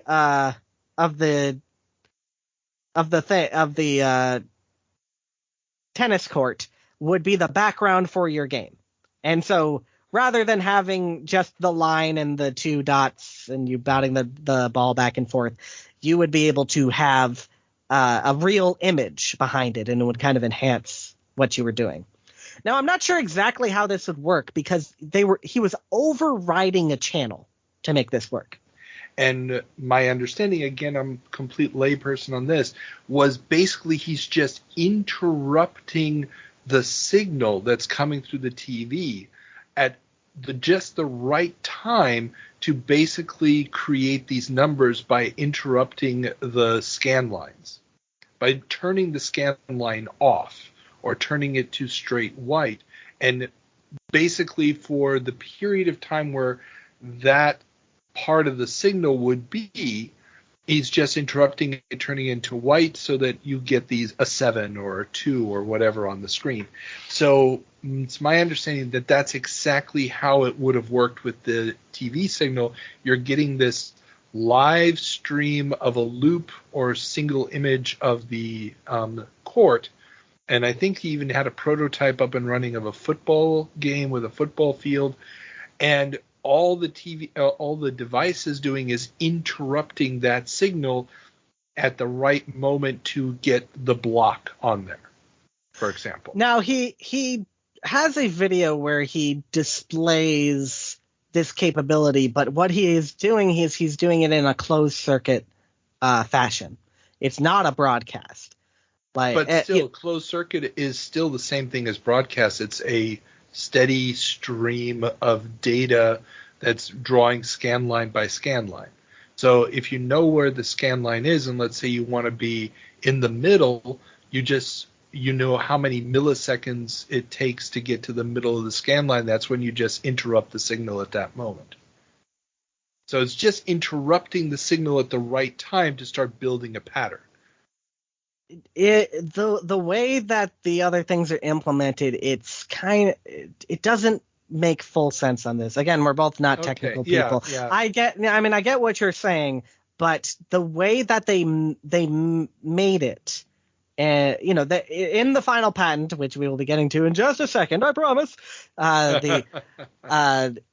He does describe a CATV ability to layer onto a CATV signal, but as the majority of the implementation is very specific to that. This is overriding what is happening. You are creating a localized channel through the box. Okay. So, again, I don't know exactly how this would have been implemented. He implemented something. He made it work again in the 90s whenever he did that little video. For basically, there's a digital version of his book that you can get where he has these little clips where he demonstrates a couple things about the Odyssey. I think you can only get that on Amazon now. A lot of the clips are online, but he showcases how the early version would work. Again, avoiding that name. We'll get to that name in a sec. But he is in talks with Teleprompter, but then the end of January comes up, and they have to stop. They are ordered to stop. A stop order, if you will. So, but so they have to. It's like the project is over. It could be, and that could be the end of it. However, things continue to go on. The talks with Teleprompter continue for a while, for like another half month, and then eventually it's like, we're not really filling out each other. We're gonna stop this. And the patents get filed. All right, there are 2 patents that are very important. I can't remember the numbers, even though I've seen these numbers a million times from reading the court documents. I think they're the 518 or the 4998 or something. But anyways, I can't correspond which one is which. So I'm just gonna distinguish these 2. Okay, so one is for the broad idea of making of a television display that can play games. It is something that works on a basic television. Extremely important note: a pre-existing television is able to take this device and play games, display objects, all of this. And, and it has all these provisions about the signals and everything, and, it basically overrides a signal broadcast, but again, has this ability with the CATV and whatnot. It's written, and, so then a patent lawyer writes this in as broad a fashion as they possibly can. Of course. When you are a patent lawyer, you also have to help think of implementations that may be a part of this technology, that could possibly be a part of this. And I'm sure that on I haven't looked at this patent in a while, but in the language of it, I'm sure that it might say like characters, numbers, letters, all that stuff. But it was specifically for playing games. It is not the idea of something being able to hook into a TV and display over a signal. That would have been too broad. Yeah. It needed to be specific for playing games, and it had to be specific to that signal. A video signal, a raster signal. That is the other huge important part of this. That it has to be something that works on a video signal, which, again, not going to go very much into the specifics of this, but it is the way that a CRT TV draws a screen. Pixels, basically. Yeah. Technically, all screens that have a CRT have pixels. Even vector screens technically have pixels, but the way this is drawn is in pixels. And it has to be for playing games. Video, games. There you go. There's your 2 parts. The second patent is for the coincidence on the ball game. It's basically like the idea of the ping pong game is what they're patenting. This one is to Bill Rush specifically because it was his idea. He implemented it too. He gets the patent on this. Object A. Object B. If Object A hits Object B will move on its own accord into a different direction. in a game context on a video signal. That is the extent of the patent. This is an incredibly broad idea of what this means. And we will see the consequences of this later. But that's what they're able to patent. They have the TV game, they patent it. They can't work on it for a while. It does appear that there are some missing documents that Baer does not have. They were all numbered, and there's a big gap between the stop order and then when they finally are able to fully resume work. But not a lot happens in that interim. But when they come back to it in August 1968, they're like, okay, we really have to determine what this does because we have to sell this. We're not going to get that much more money to do it. I don't know where they got the funds and the wrangling to get behind it again. You know, they were ordered to stop, and then eventually they're able to come back. I presume they got some funds for it. We don't have the paperwork for that. Don't know if Baer lost it or whatever it is. They still want to try to do some stuff with shapes. They come up with this idea of like doing this little diamond shape or circle. They want that ball to be round. Damn it. It's just not working out. They wanted round edges on the paddles so it doesn't look so ugly. Doesn't work out. Rush is no longer formally on the team, but he does give some ideas. Baer in his book says that Rush was fired, but he was not. Even at the time of the patent suits in 76, he's still part of Sanders. He was never fired. Okay. But it's just Baer and Harrison now. So Harrison is the one who finishes everything up. He gets Rush's circuits together, and he focuses in on it out five. The door? Sorry, I couldn't help myself. He focuses on 5 different functions. It is video something. There's a little question mark. Coincidence detectors, gated differentiator. I'm not 100% what that means. Wall bounce, so it can bounce off of something, and then voltage control, which is just a power supply, basically. So they know what they want. They have the 3 spots. They have the gun. They will make this work. October 26, 1968. List of games playable with various configurations. Games are prepared, split into 4 categories. 2 spots with coincidence, 3 spots with reciprocate. I don't really know what that means. 3 spots with net/wall line, 3 spots with ball and coincidence. And the things as implemented on the TV game number 7, I believe it is. Overlay checker games and maze games. Again, these kind of like move around a maze. Chase games. You chase each other and try to make the other guy disappear. Ping pong with net or without net. I don't know how it's ping pong without a net, but okay. Hockey with goals on the overlays.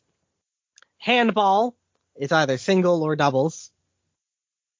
Gun games with a single spot or a manually moved spot.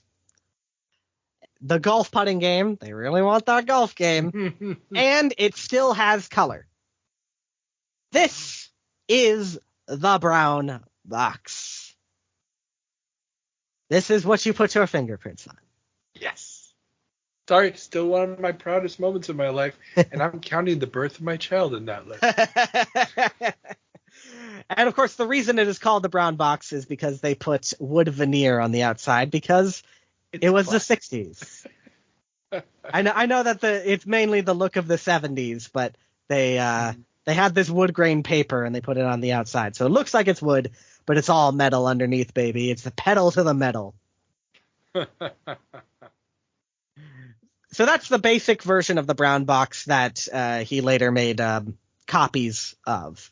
I don't know if those work. I don't know if people have actually tried them. Or there is a copy of it at the Video Game Museum in Berlin.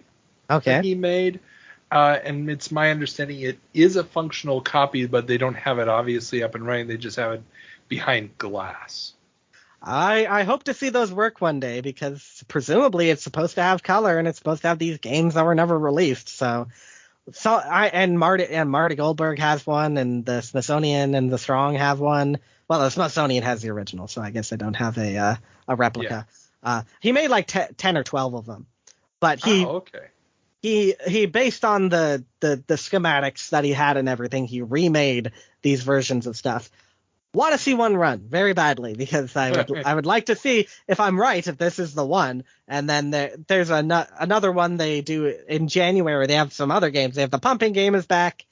They have one that has something about a code generator.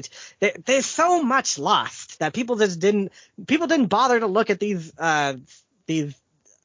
papers and are able to see these interesting things that were never implemented. So we're at the brown box. Finally, 2 hours later, we're at the brown box.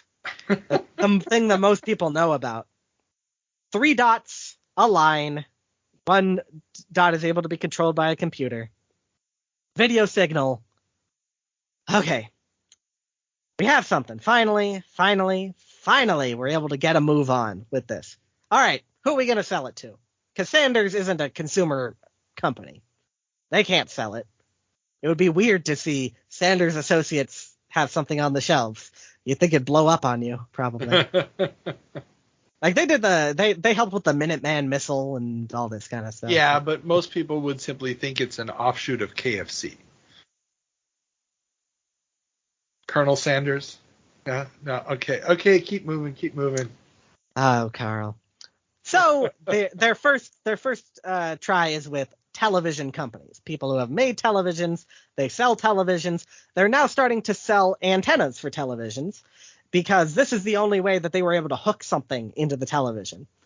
There's an antenna port on the back of televisions where you're able to screw in a specialized antenna, where you could, that was supposed to be you take the signal out, but they used it to put the signal in, and you have to unscrew these. Sorry, I got the Spaceballs joke. She's gone from suck to blow in my head. Keep going. Please keep moving. Oh, God, Carl.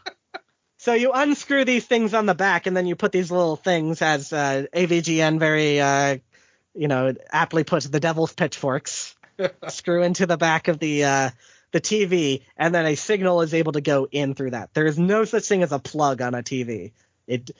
There's a power plug, but you cannot plug anything into a TV. There's just these antenna ports that started existing because the basic antenna you would get on your TV kind of sucked, and they needed this for stuff like cable television. So nobody really sells anything that's attached to a TV. This is new. Nobody does it. So they would go to the TV companies. And of course, back in the day, the TV companies were American. Weren't those Japanese or those Koreans muscling in on our territory. They were American. It's first Trinitron, baby. We don't have no Trinitron yet. Well, actually, Trinitron has just come out, but it has not taken over yet. Trinitron is part of the reason that TV companies start having problems in this period, because they aren't able to keep up. Because Trinitron is solid state. And by the way, Trinitron is by Sony, if you didn't know. Trinitron is one of the first fully solid state versions of a TV. It was a color TV. It was cheaper because it was fully solid state. Gotcha. That's the thing that's happening to TV in the late 1960s. And it also makes those colors on the Batman TV show pop. But so there are various American companies that rule the television industry at the moment. The first one that they go to is RCA, which, of course, RCA is much bigger than just televisions. RCA and I'm forgetting the name of the labs. Sarnoff Labs. Sarnoff Labs, big in R&D. They've done a huge things in R&D in the past few years, and in fact, they actually ran a couple video games on computers. So that was actually something that was stirring in the air at RCA at the time. So RCA is the one that they talk with the longest. RCA, they are in communication with RCA for a long time. It's not really going anywhere, but we'll get back to how that shakes out. They do decide to meet with some other people. Zenith is another company. Also General Electric and Sylvania, one that I think is often forgotten. General Electric also enters in talks for a while. They also talk with Warwick, which is the company that makes the televisions that were under the Sears brand. Warwick made the Sears televisions. And they also seem to have tiptoed around the idea of talking with Sony at one point. They appear not to have actually had a meeting, but they were considered. Interesting. And that really would have changed the balance of power, I guess. Yes, and I'm sure that Sanders wasn't necessarily keen on that idea, but if it was going to be a desperation play, they might as well talk to everybody. Motorola was also talked with as well. Their revised cost thing, they say they can produce it for $12.65, just the box by itself, which they're now calling the Digbox for digital box. It is a conservative estimate, $12.65. The parts and stuff have changed around, and now they have things on a PC board. Before they didn't. They did not have it on a board. They were just calling it all free floating. In fact, if you look inside the brown box and its replicas, there's no PC board in there. It's just kind of, wow. Yeah. It's not even on a perf board or anything like that. And they. And also there's another thing that they're thinking they can do add-ons with this. Not just the gun game, but Bill Rush pops his head back in and he's like, well, maybe we can get the variable coincidence of the ball, to make it bounce in different directions. Maybe we can do that as an add-on. Problem is, the cost for this add-on would have been $12. As much as the system itself. Minor technicality, just a minor technicality. So they never go with that. But I just think it's so interesting. He's still so engaged. He wants this to work in a good way, but they just have to come up with these very kludgy solutions to make it work. So the two companies that have extended talks with Sanders Associates are RCA and General Electric. Both of those companies have very strong R&D focuses, whereas the others don't. They are just we put out what we need to put out in this time period. We're not very long-term focused. The reason is because RCA and GE both have huge stacks of cash. They can think out in a long term, whereas a company like Zenith really doesn't. They're very consumer focused, whereas GE and RCA have military contracts running in the background and all this kind of stuff. Gotcha. But at the end of the day, both RCA and GE are not interested. RCA gets very close. They were going to sign. Baer, as he understands it, they didn't want to go with the terms. He thinks that may have had, probably has something to do with money or control over the patents that are still being filed. We don't know the specifics. But basically, by the middle of 1969, TV Game is dead. They have no one else they can sell it to. They cannot conceive of anything beyond this. There's no such thing as a consumer electronics industry.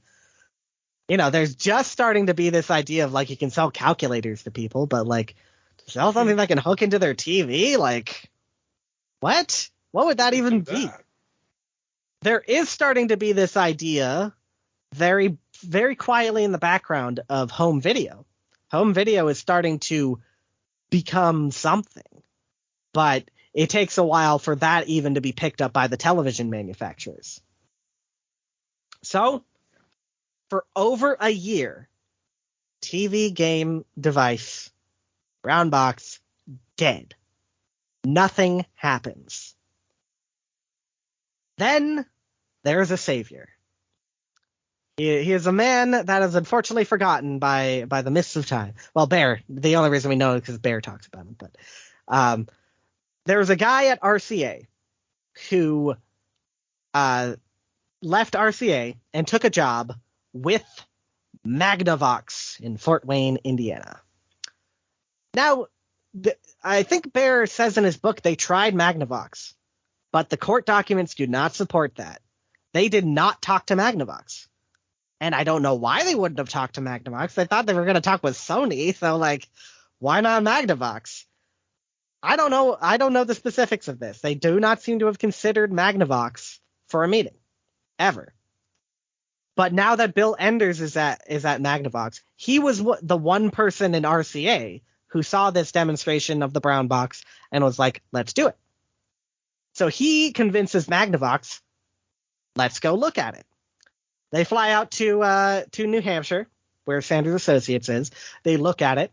And then on August 26, 1970, Baer and the patent lawyer, Lou Ettlinger, fly down to Fort Wayne to demonstrate the brown box.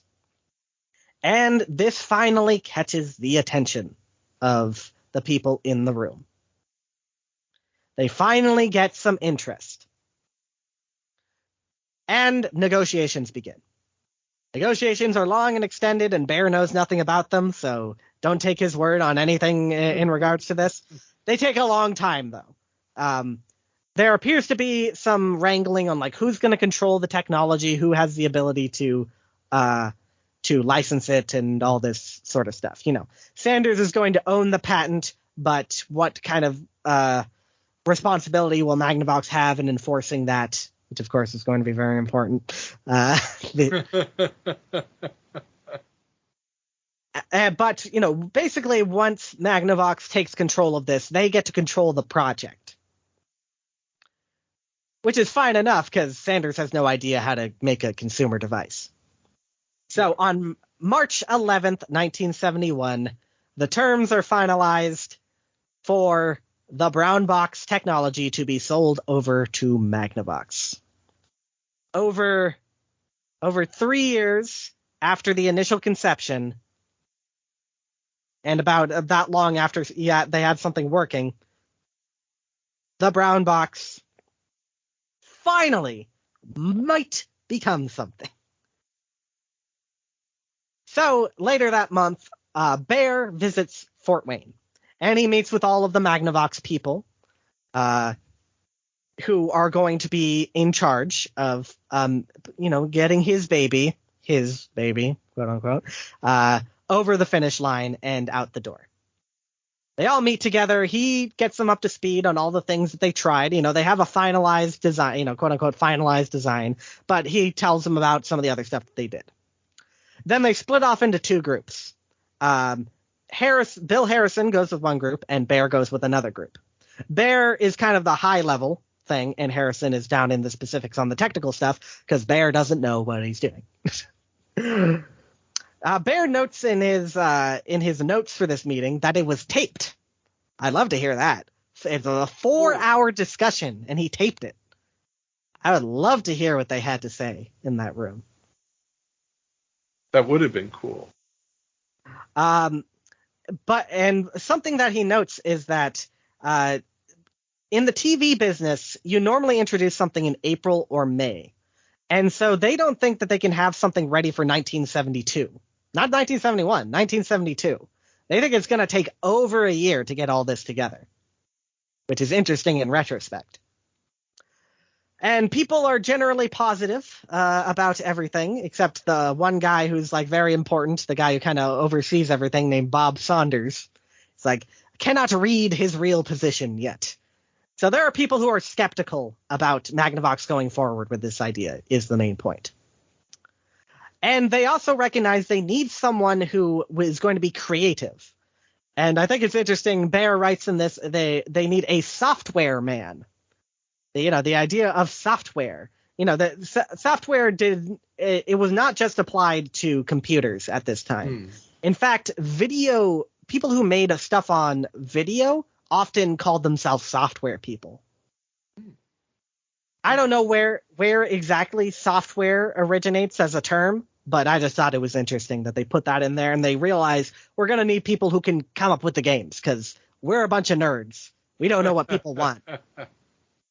They also decided that they would have two controllers and they would be wired. So, as you were saying, you didn't know that they were wired as opposed to built in. It appears that Baer helped with that decision. I mean, the brown box has wired controllers directly in, But it appears the TV people were like, no, you got to make sure you can plug them in. And they also decide at this point they're going to use circuit cards as well, because it was not certain, because on the brown box they had flip switches for everything. So work begins at Magnavox. Baer basically becomes irrelevant to the story at this point. He just kind of watches from a distance, and he gets some memos and things. But he doesn't have any influence on what goes on further. Bill Harrison is working on some stuff. He actually is still trying to get color to work. At this late stage, they're still like, yes, we can do cheap color. We can do cheap color. They can't do cheap color. It just wasn't going to work. Too bad. Harrison also attends a meeting with Magnavox management. He discusses something about the gun. I'm not entirely sure. All he puts is gun not so good. I don't know if that means the technical thing doesn't work, or if it's like people don't want the gun for whatever reason.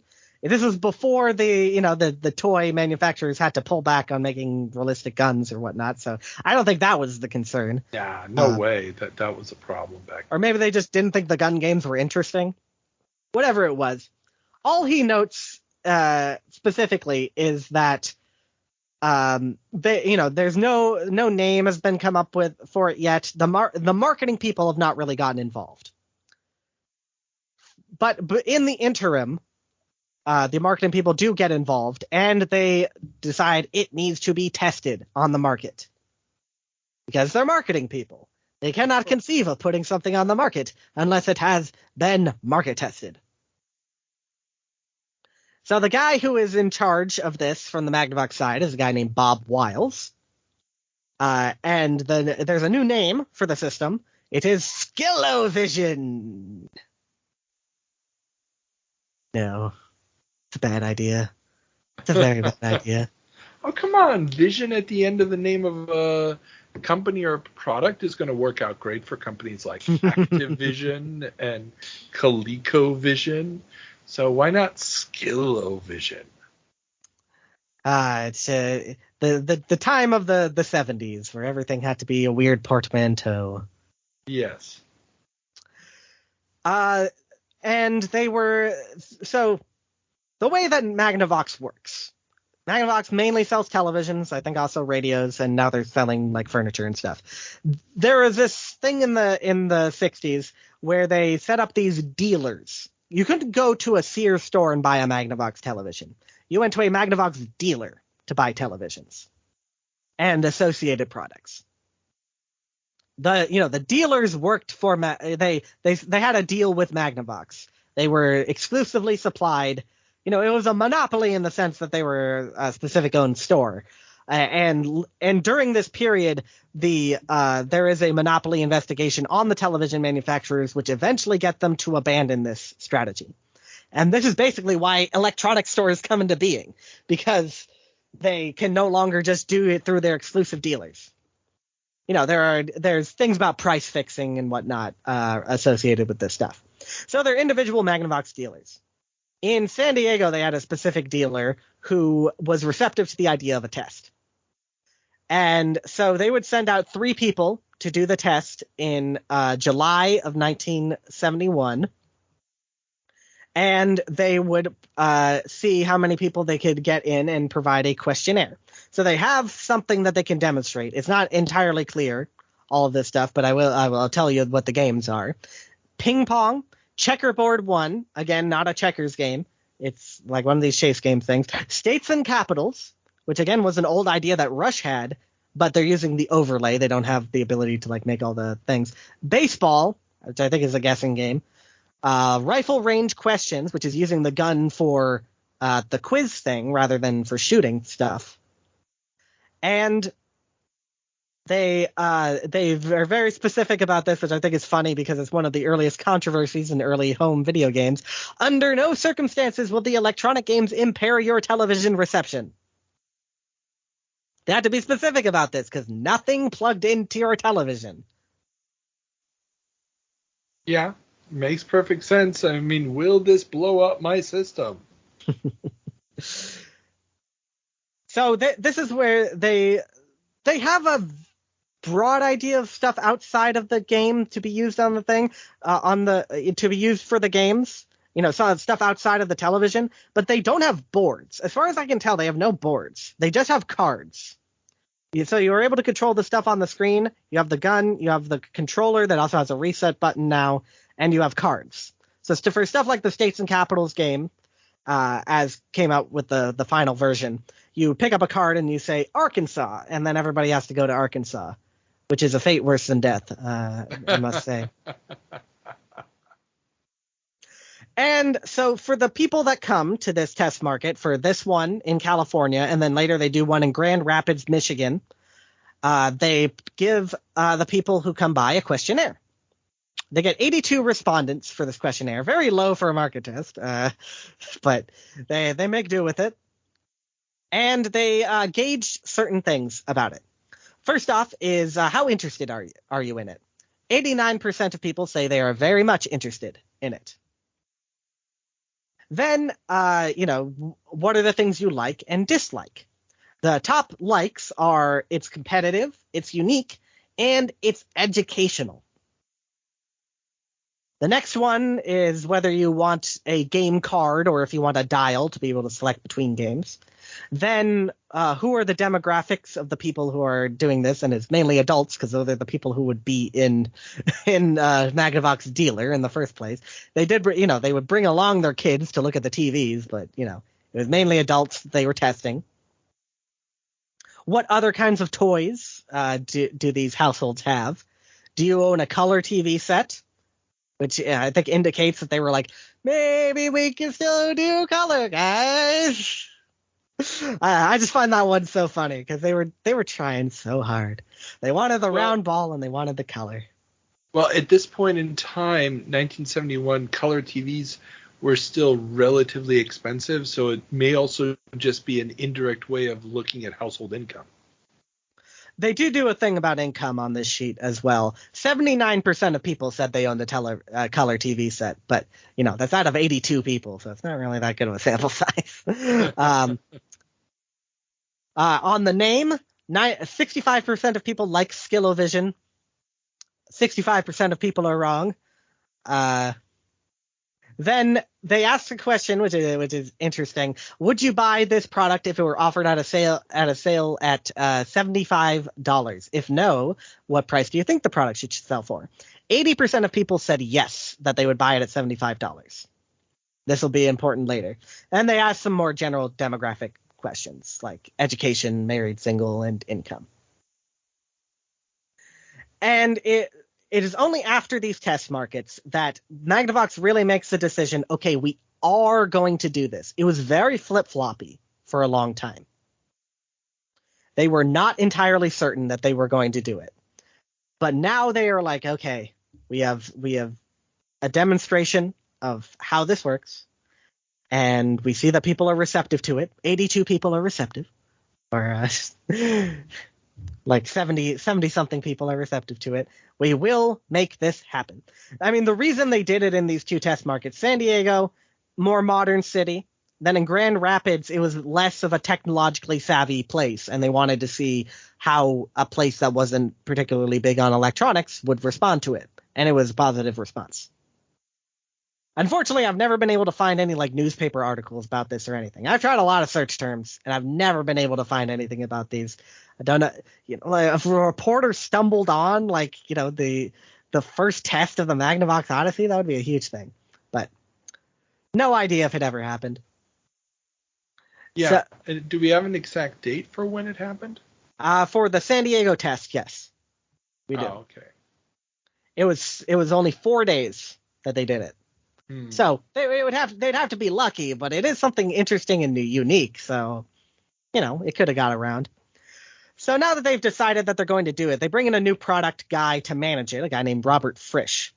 Now, Frisch, he takes the data from the questionnaires and he interprets it very differently than the other people were going to. Because, the top stuff was, skill games and, it's cool and unique. He sees that the other top thing is educational games, and he's like, we have to focus on that.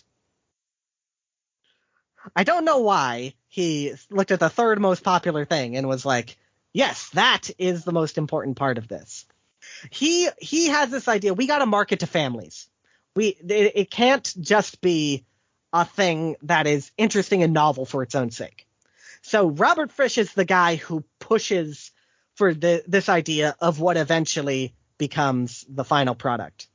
He is the guy who pushes for a new name, and the Odyssey is eventually chosen. When he was interviewed, or when he was on the trial, when he did his trial testimony, he was asked where does that name come from. He couldn't remember, and he asked people, and they didn't know where it came from. In 1974, there's a thing in the New York Times where they say it's probably from 2001: A Space Odyssey, and that's probably right. So, and it's not the Magnavox Odyssey; it is Odyssey. That is the name of it. Odyssey with the tagline "Electronic Game of the Future." It is Odyssey. Odyssey by Magnavox. So, Odyssey is going to come out. And I don't need to describe all the things about the Odyssey, how, the games that were finalized on it, and all that. We're not going to focus too much on the release of the Odyssey necessarily. What we will say is that the patents were finalized very briefly before the Odyssey was announced. It took 4 years for the patents to actually get approved. There's a whole lot of shenanigans in this that play out in the trial trial stuff. There's like a refiling and all this stuff. It's weird. I'm not going to try to parse it as a thing. What comes at the end is what we described. So the first announcement that the Odyssey exists is that the patents have been approved. Very shortly after that, Magnavox stakeholders are told this exists. And then, Magnavox stock goes up like 0.5% or whatever, as they report on these things. But Magnavox has to get the dealers to buy in. The dealers aren't necessarily going to accept this. So what they have to do is they have to do a show where they're going to show off all their new products, and they are going to show people the Odyssey, and it's like, oh, or do you want to carry this? And they have very grand plans for this. Again, I'm not going to go too specific into this. Alex goes into very specifics on the Odyssey release in his book. But it does have to be acknowledged that the Profit Caravan show begins. The Profit Caravan, all we really know about it is that it was a thing to dealers in these various Magnavox locations where they got to see the Odyssey, and people from the public could see Odyssey. The first one takes place in Phoenix, Arizona on May 3rd, 1972. It winds through most of the major cities and is basically not reported on by anybody, which is super weird. There's no pictures of anybody going to these shows like, oh, this cool thing. I mean, Magnavox did put out press images, and places like the Chicago Tribune printed these images, promotional images of what the Odyssey was. But nobody went to the show with a camera, apparently, which is just super weird. At least to the resources that we have. It does eventually wind its way towards the end of May to a little town, which is a very not major town in the general area of Silicon Valley called Burlingame, California. At this show in Burlingame, it's a 3-day show from the 23rd to the 25th. On the second day of the show, 3 people show up. One named Rod Guyman. The other guy, can't remember his name. They both say that they're from a little arcade manufacturer in the area called Nutting Associates. And the other guy who was with him was actually not from Nutting Associates. He was a partner of Rod Guyman, as he told me when I asked him about this. And then on a different page, which I think is kind of interesting, is scribbled in this very messy name, a guy named Nolan. Bushnell? Yeah, that's it. Yeah, okay. And he does not state what his affiliation is. He does not write in Nutting Associates beside his name. It almost seems like he was forced to sign this guest book to enter this show. So basically, in order to see this show, they had this guest book out. You had to sign the guest book in order to be let into the show. Almost like they were making sure that if anybody tried to copy this, we'd be able to follow up on them. Yes, not that this would necessarily be a big thing within the context of the later lawsuit, but Nolan did have to admit that he was there. He saw it, and he did use it as a point of influence in what later became Pong. So between this and the final release of the Odyssey, there's some other agreements signed between Magnavox and Sanders. I don't know the specifics of this because Baer didn't know the specifics of this, so he wasn't able to really write about it. But finally, they finally start shipping out to dealers in August. You can't purchase it in August. There's some people on the internet, you can see that people saying that that it was released in August 1972. There's no evidence that anybody was able to purchase an Odyssey in August 1972. In September, the ads finally show up with prices. You can buy Odyssey. You can't just go and see it. You can also go and see it, but you can also buy it. Odyssey is finally released, $995 for the cost at retail. The materials and labor cost are $35 for the console part of it. This goes into something that Baer has said. He says that it was too expensive. He came up with this idea that he needed to do it for $50. Came out for $100. The only reason it was $100, says Baer, is that they had all these stupid board games and stuff in it, and it had overinflated the price.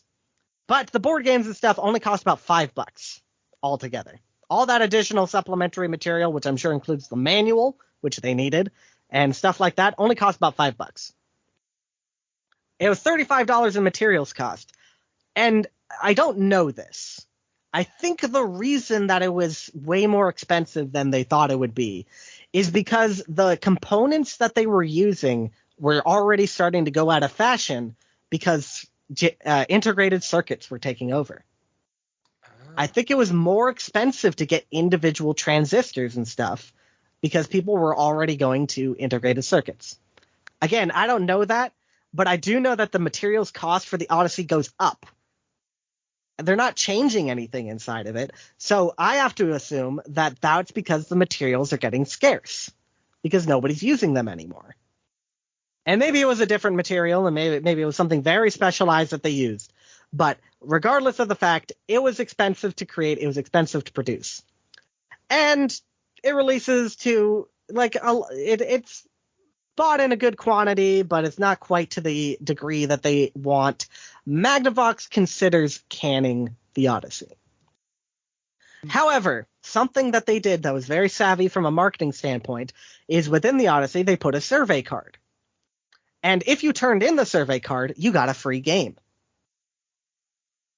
So this was the way that they got people to fill in the survey cards. And this was way more common back in the 80s and 90s, where they would give you something for putting in the survey card.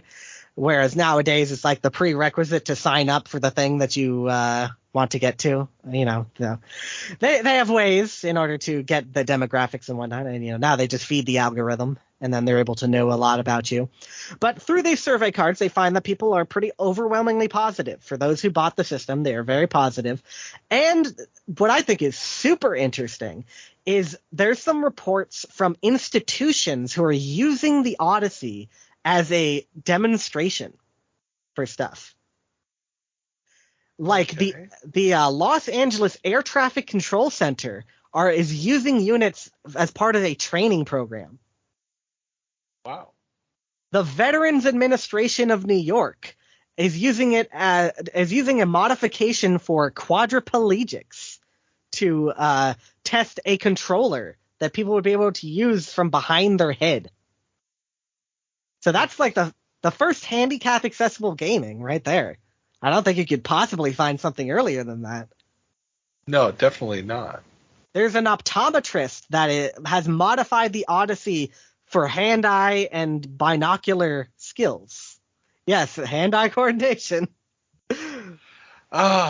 See, it wasn't just a scam to try to get your parents to buy a new game.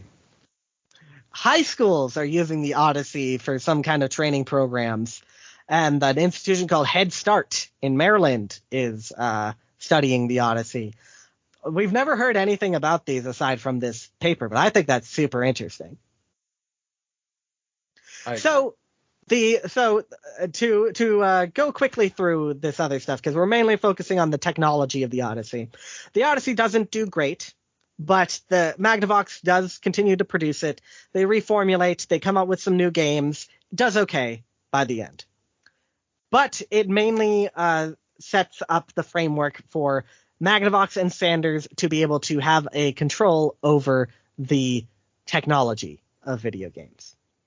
A very interesting note, an interesting phone call comes in to a Magnavox lawyer on November 27th, 1972. A lawyer from a little coin-op company called Bally, as you once said, I think, once upon a time. Did I say Bally? What? I think you, in some episodes you said Bally, I think. Okay. Bally Manufacturing in Chicago, of course. They call up Magnavox over this question of like, are you guys like licensing the technology of this video game system you put out? Magnavox calls back and they write a letter and they say, we don't really have the capacity for that at the moment to be able to designate sub-licenses, but call back and maybe we'll have something. Two things that are interesting about this. First of all, Bally is not producing a video game yet. They have this deal with Atari to produce a video game to produce what will become Pong. They have, by this point, rejected that. Or they don't want to make the formal rejection thing. I talked about this in a Department of Corrections once. They are not going forward with it at the moment.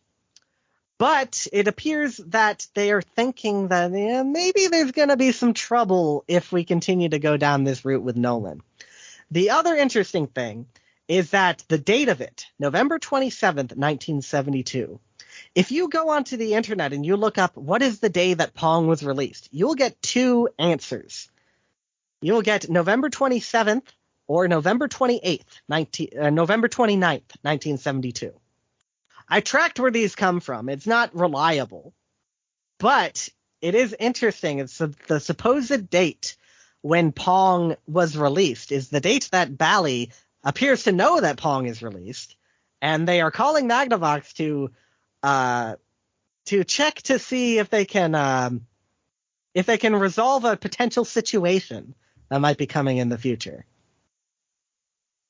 Now, wait. So, okay. But this, I guess the supposition then is that Bally knew that they wanted to license the technology, or at least have the option to license it. Yes, because a lawyer at Bally, at the very least, understood that this might be a problem. That Bally was in talks with Atari to get a video game, and the video game technology might be owned by a company that just put out a console that can play an electronic game. Gotcha. They don't know the full specifics of how Sanders relates into this and everything, but they do call up Magnavox and are like, oh, what do you think about licensing? So things are kind of quiet for a while, because when Pong is released, Pong is not an instant phenomenon. It takes until people are copying Pong for it to go out. March 1973 is when Bally and who licenses it from Atari, so they're not doing it illegitimately. Bally and a bunch of other companies are copying Pong. So suddenly Pong becomes a nationwide story. It's only really nationwide within the coin-op trade press. But lawyers are crafty bastards, and they read everything. Really? No. You Come on. Say. Come on, Carl. Come on. All I have to say is I had years of training before taking on this show. Yes. So they're reading everything, and they recognize in April 1973 there are a bunch of companies making games that look very similar to the Magnavox Odyssey. Of course, it's not the exact same game, but Nolan did not copy the Odyssey. I mean, he didn't even make Pong, so that by itself. The guy who made the game is not, did not even see the Odyssey. Al Alcorn did not see the Odyssey until quite a while later. So it's not the exact same thing, but it might use the same technology. So Magnavox in April 1973 starts sending out legal probes to people like Bally and also Seaberg, who owns Williams, and a bunch of other different companies.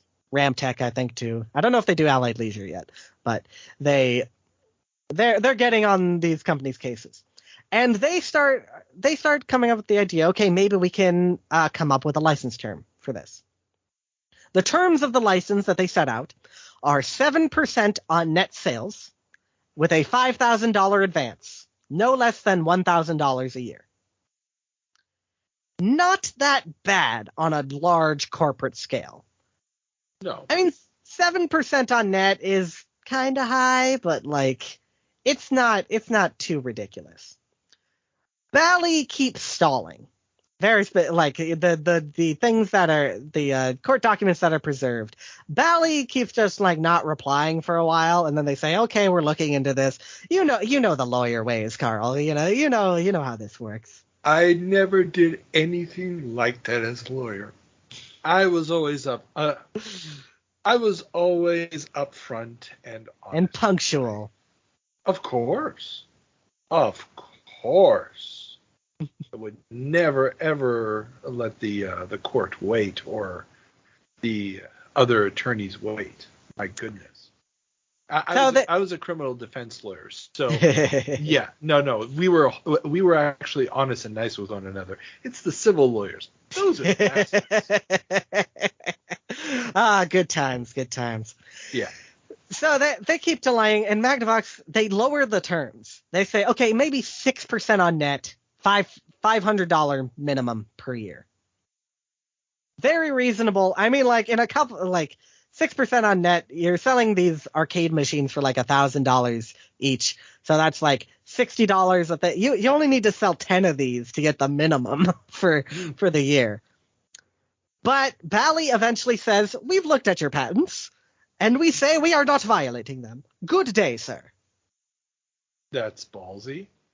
Or Bally's. Bally's. Okay, let's move on. Talks continue. They over the next year. Eventually, Magnavox is like, okay, we can't let this stand. We gotta go to the suing part. On the same day, in 1974, April 15th, in New York and Chicago, 2 separate suits are filed. Bally files in New York against Magnavox. Magnavox files in Chicago against Bally and a bunch of other companies. And when I say Magnavox, it also means Sanders Associates is also part of this too. I'm just going to use Magnavox as the shorthand. Bally was filing to invalidate a patent. Okay, do you know how this works, Carl? Basically, when you are invalidating a patent, you are making the claim that the patent should have never been granted in the first place. So either the methodology that has been patented was not novel or was in fact obvious, or that it is so overbroad. Well, actually, no, the overbroadness would still have to be obvious. So it's like when you have this big open concept, everybody could have figured out that concept. The details should have been there, or there's some other technical problem with the patent, or maybe just somebody else had already patented it and nobody noticed that there were 2 overlapping patents. So those would be the different ways of doing it. Yes, and I mean, Bally pulls out every single possible legal argument you can possibly do, but the main one that they focus on is that there's a element of obviousness to it, and the specifics of this patent don't apply to our technology. Because the thing about the Magnavox Odyssey is it's built in a way that nobody would ever build a video game afterwards. Though the methodology of how they put things onto the screen is so different from what Pong was doing that it has basically no crossover. And there were, of course, these other games prior to them, and there were also a bunch of these patents that the lawyers very diligently dug up that might apply to this stuff. And as laid out on the Odyssey patents is that this, it's a video signal, but they are very specifically trying to apply this to a TV. So how could this possibly really, coincide with what we're doing? How could it possibly conflict? So the legal battle begins. The Magnavox sues Seeburg, Williams, which is part of Seeburg, and Worldwide Distributors, which is a major distributing company. And over the next little while, they add Atari into the suit. Eventually, Atari filed a separate suit in California, then it was consolidated into the Chicago suit. So Atari appears to have been wrangling for a while that maybe they could get away with it and not have to be a party in the suit, but eventually they get pulled into it. And then eventually when Atari does the deal with Sears for home Pong, Sears gets added. Sears also has to take the brunt of this. In the middle of this also, just to mention, Magnavox does get bought by Philips in September 1974, so they become part of Philips. So the various arguments that happen in the middle of this is that, one, video games already existed. They pull out all the examples from, like Space War and whatnot. They put, and the stuff that was going on RCA and the mid-sack pool and all this stuff is like, these things already had display images on the screen, and they did all of this stuff. You can't claim that you were the first person to come up with the idea of moving images to create a game. But there's a difference. First of all, none of these other examples were using a typical CRT, using a video signal. They were almost universally using a form of vector graphics. There's different types of vector graphics, like a point plotting display and whatnot. And the majority of them they did not have object A hits object B, B goes in a different direction. These two things are what make the patent. They did not have the patent on video games as a whole. They did not have a patent on games that hook into a TV. They did not have a patent on any sort of digital object that could be on the screen. It had to be a video signal, and there had to be collisions. And the judge, in this case, the Honorable Judge Grady, passed away. I really wanted to interview him about this, but I was not able to get to him before he passed away. The Honorable Judge Grady decides that it doesn't matter that the Odyssey, technologically, the method underneath the hood has no relation to what is going on in Pong. It comes to the same end. It is a digital technology. Some people at Atari say that the Odyssey was analog. It was not analog. It is a digital technology that is being used to produce things on a screen using a video signal that can have objects collide and one goes off in a different direction. That is enough for the Odyssey to be its own thing, and it is protected in all forms of that. He makes the decision to name the patent specifically around the hooking something into a TV thing, not the coincidence one. He names it a pioneer patent, which in a legal term means that it is basically legally the first. It's there are other patents that were pulled up. There's actually one very convincing patent that was pulled up in this thing. That was a German patent that appears to display a television-like thing. It has joysticks. It has little objects on a screen. It is by a company called Bolkow. That it was very convincing. That Magnavox actually had to buy it out to make it go away because it was quite convincing as something. So, but in a legal term, there is nothing that could possibly be before the Odyssey in that sense. So now, as Magnavox is getting their legal footing together, they draw up a new agreement and pray that they do not alter it any further.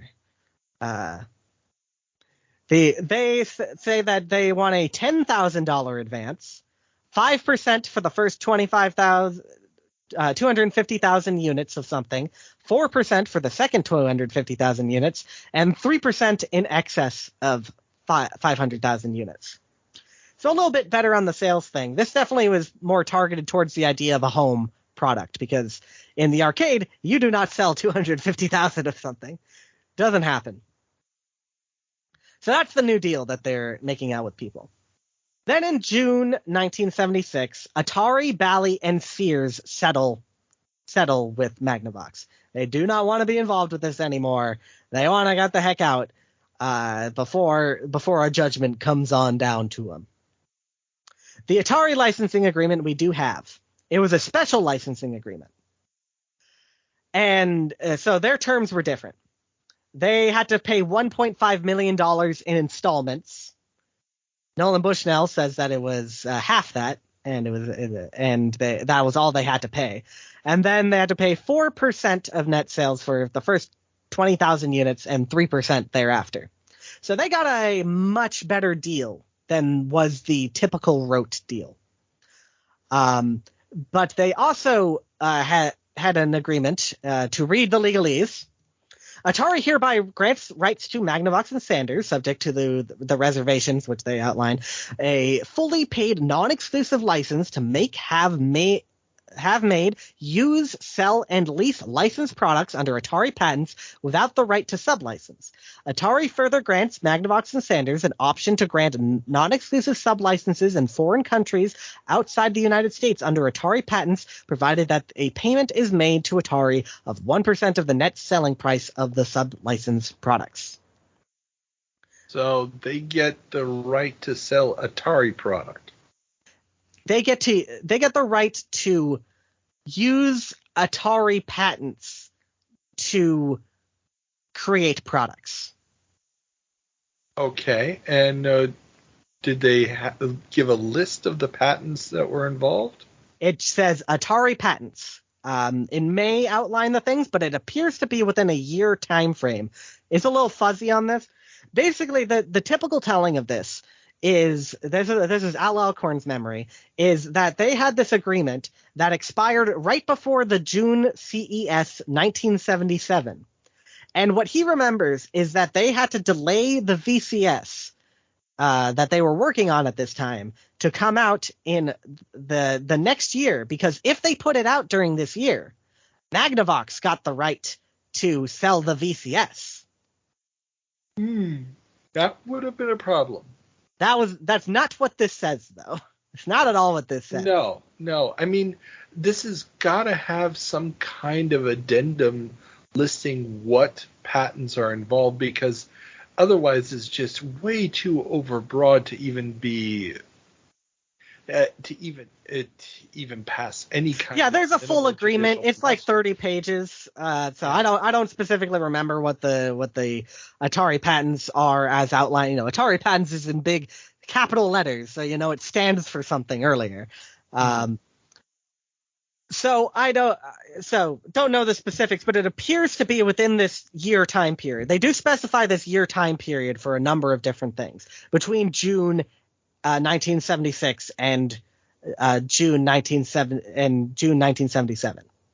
So, but it appears that Magnavox never ever really used this, because like none of Atari's patents are really that interesting. Like they patent a couple things. They actually patent sprites. Like sprites is something that Atari basically originated.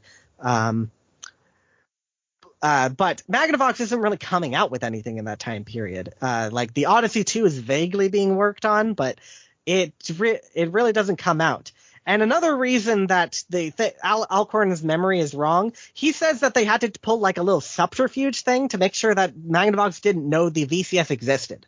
It's like they made sure that Steve Bristow walked them through the facility and made sure that they were focused on this and not on this other thing that was there. But in one of the later patent cases, it is very specifically said that a Magnavox lawyer viewed the VCS. They knew it existed, and if they had unilateral rights to take it, then they would have. Well, maybe they wouldn't have, because they didn't see really a big thing in the console market, especially, the programmable console market, which didn't exist until Fairchild, put something out. Well, I mean, could this have been an opening for using some kind of Atari patents for the Odyssey 2? Maybe, but I'm not sure how much work was done on the Odyssey 2 before this time. Baer has a very vague timeline on it, but by the time that this agreement expires, which I think is the term that the patents fit into, it was no longer really that relevant to the Odyssey 2. Okay. And we don't know a lot of specifics about this stuff, but basically the majority of the players are out of this lawsuit. The minor players stay in. Williams, Seaberg, and also Chicago Coin gets bundled in with this. They have to fight it out to the end. And in January 1977, the Honorable Judge Grady makes the decision that changes the course of video game history. The Magnavox patents stand. Despite all of the evidence of prior art, all of the patents, all of the arguments against whether or not the technology is applicable to what they're doing, the method doesn't matter, is what Judge Grady rules. He says that the specifics of the underlying hardware have no relevance to the situation. And we must say, at this point, this is extremely antithetical to what we would think of in technology patent terms today. The method does matter in these cases. Well, and normally in a patent, a method should matter. But then again, as soon as you have a new technology, as soon as you're doing something totally novel, it's not uncommon in patent law to get these overbroad patents that are later discarded. I mean, Atari had one that basically was supposed to cover 3D graphics in all their forms. Yeah, so those kind of patents normally don't stand. They don't stand. They get granted, but they don't stand because there's no way for the patent office to judge, just what are the implications of this prior to people implementing the technology. So they're these companies all file patents, and they have and a lot of them are extremely broad on several fronts. But it's in terms of what is legally enforceable, really in retrospect, we can look at this as a very bad decision.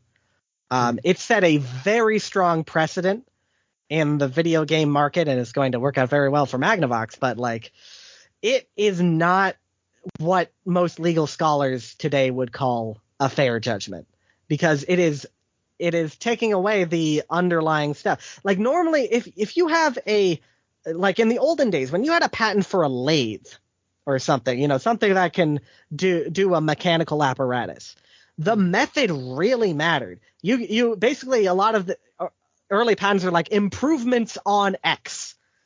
And what they were improving was the method. They did a curve in a different way. They had the distribution of the weight different because they created a mechanism to do this sort of stuff. But somehow in digital technology, it doesn't matter now, according to the Honorable Judge Grady. He wasn't very a technologist. I'm not, and he was pretty new to the circuit court and whatnot. He got promoted in 1975, I think. So it's not like he had seen a huge number of these cases yet. But he made a decision that is extremely consequential. But we also can blame the lawyers as well. The lawyers on the defense were not necessarily making the best arguments. Again, not going to try to go into the deep specifics of this, but they fixated on things that they shouldn't have. they made concessions on certain things that bit them in the butt in the end. And at the end of the day, when it's in a big case like this, a case that takes almost 3 years to resolve, it depends way more on the arguments than it does on the actual evidence of the fact. So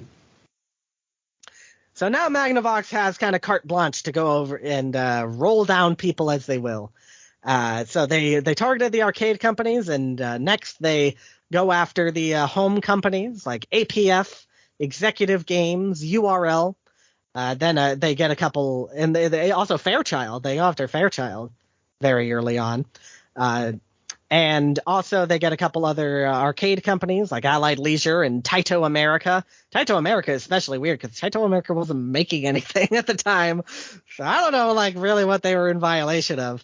That whatever they sold to Bally is its own thing. And of course, they can only go after them on stuff that is very explicitly has two objects that collide and bounce. Like later on, when they have stuff like a driving game, it's not applicable. Or maybe it could be. Like, this is the thing about the broad. A driving game could be. Like a broad implementation of the patent, like what does it mean for an object to be an object, and what does it mean to bounce off of something?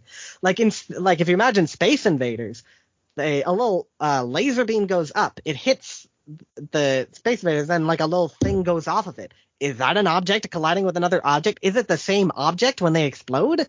Like, is it? That's probably where you would say no. But I can imagine that if you have two cars bump into each other and there's a reaction to the bump, that would, in fact, do it. Or let's say Castlevania.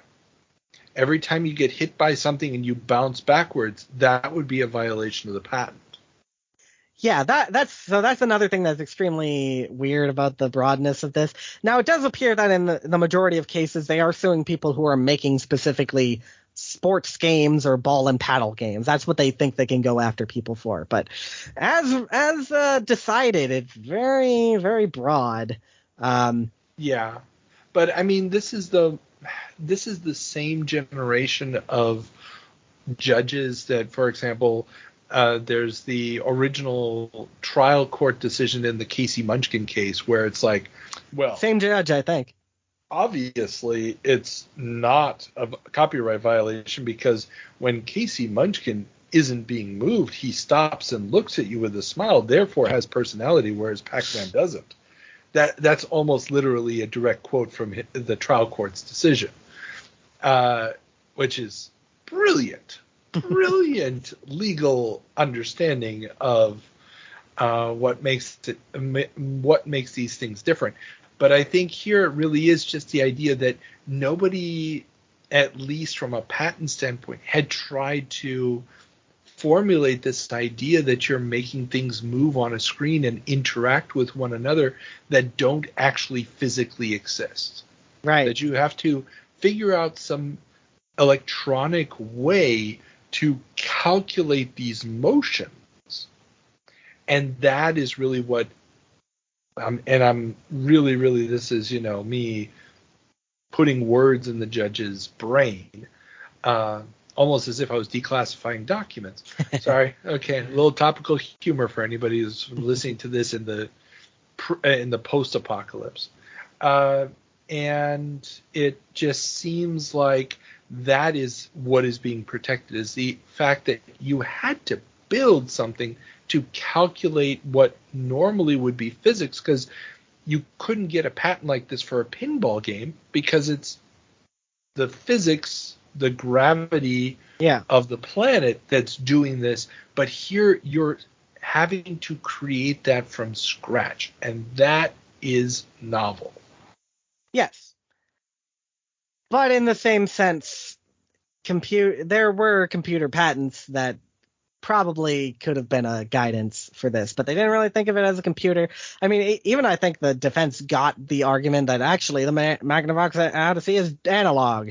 I think they got that into the record, but it's not. Just to be extra clear about that.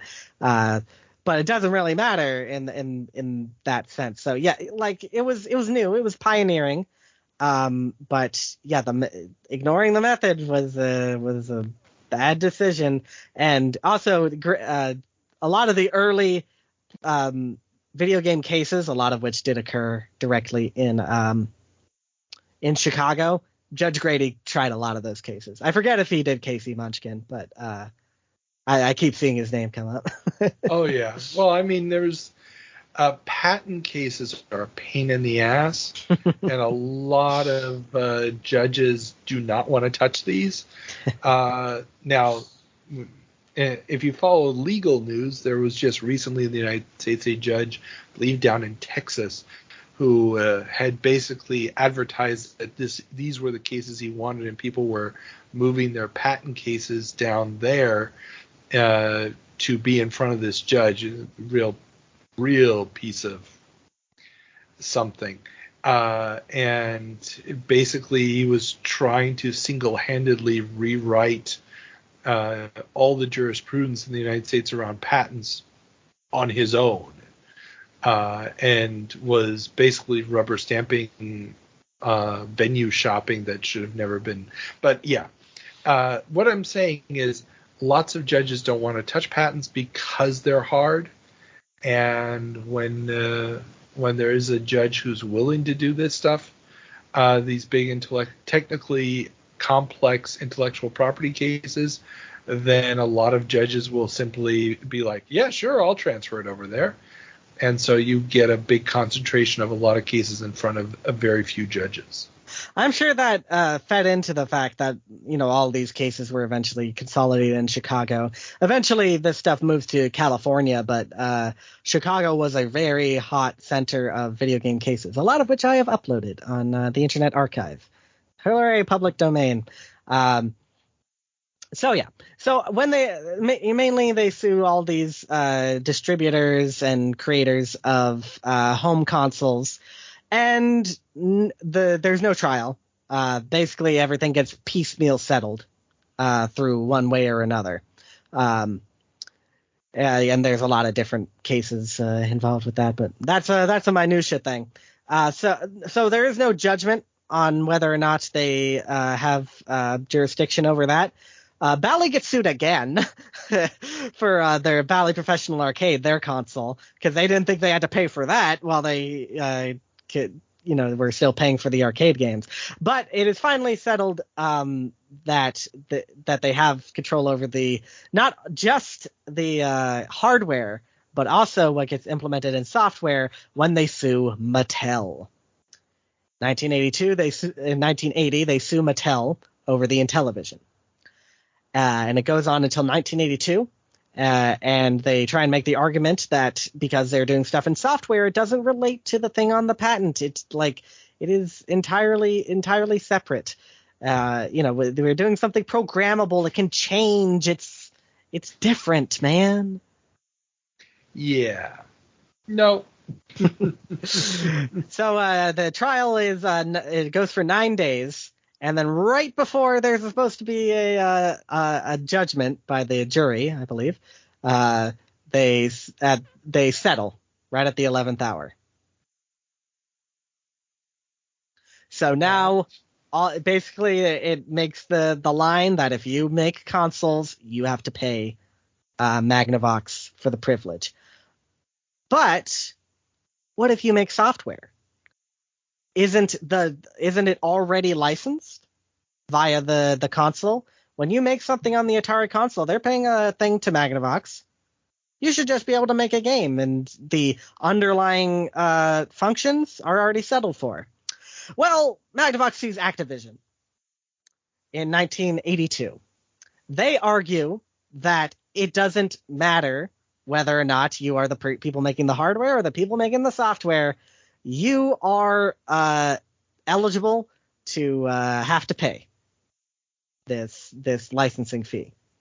And this case will be settled almost immediately, right?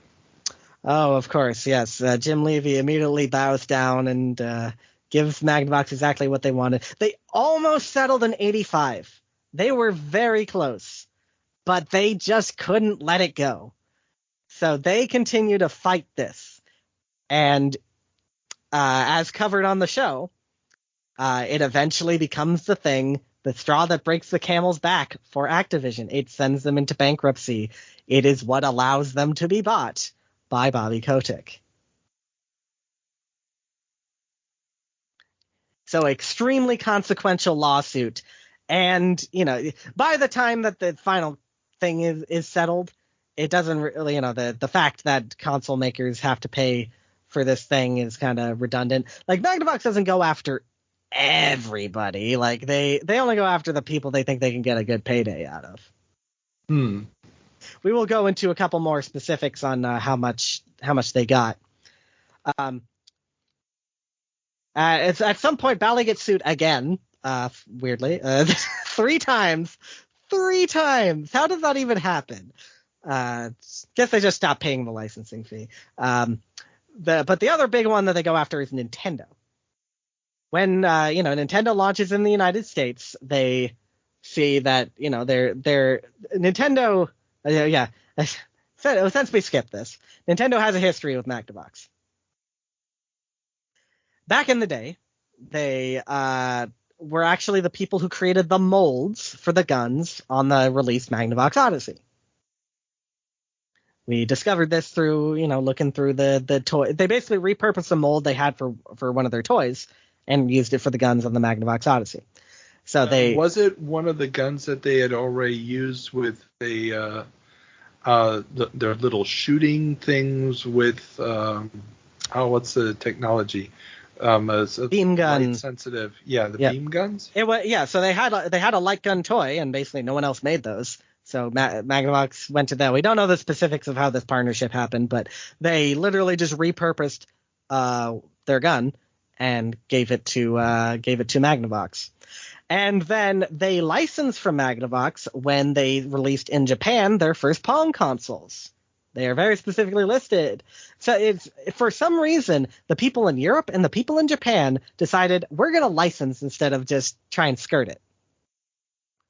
Don't know why that is, but the American companies thought they could fight it. The foreign companies didn't think that they needed to. But when Nintendo comes in with the NES, they don't feel like they got a paid squat. So that becomes a problem. And they have a light gun. And Sanders also has a patent on the light gun. So, yeah, it's not going to turn out great for Nintendo. Not that it takes a super long time. It's a 3-year case, and eventually Nintendo settles over it. And they're not happy about it, but it's okay. 3 years after that, Magnavox sues Sega of America. And this suit is basically only notable for the fact that this is where they started VHS taping the depositions. And those are in California, and I want those. We should be able to digitize those and put them out on the web. That'd be fun. But Sega eventually settles. I think it only takes like a year. They thought they could get away with it, but they couldn't. Sad for Sega and Nintendo. In 1993, the final big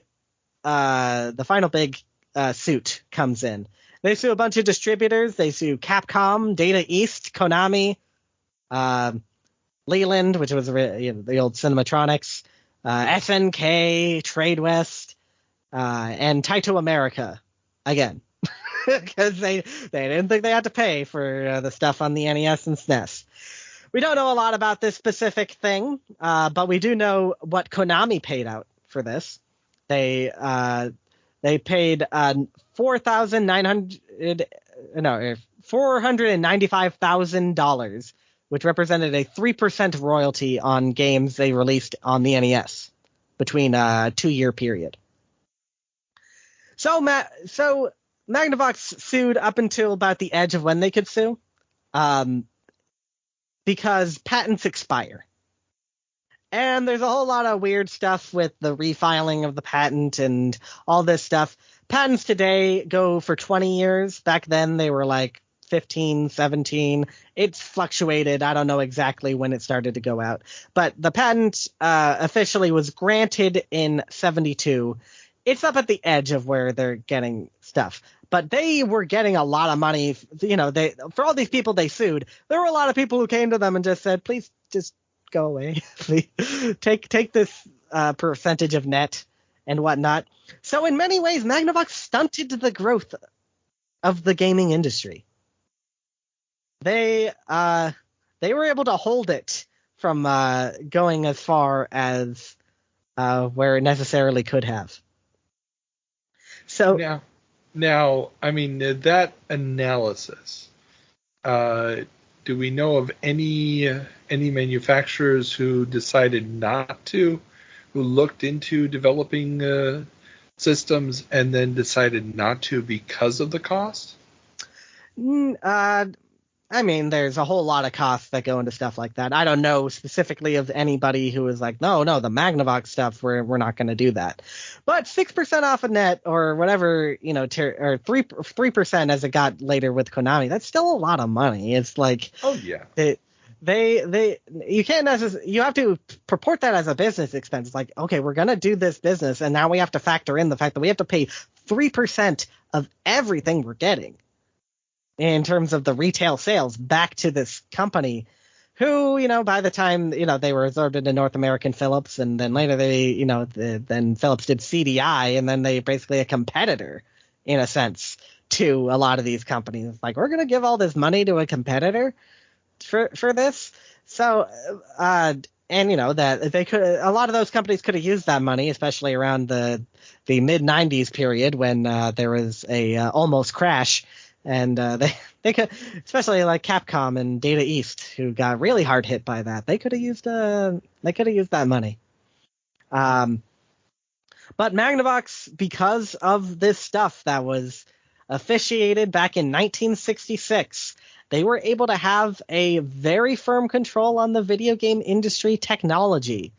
And that's the main thing that I wanted to highlight. The interesting story of the Magnavox Odyssey has basically nothing to do with the Magnavox Odyssey.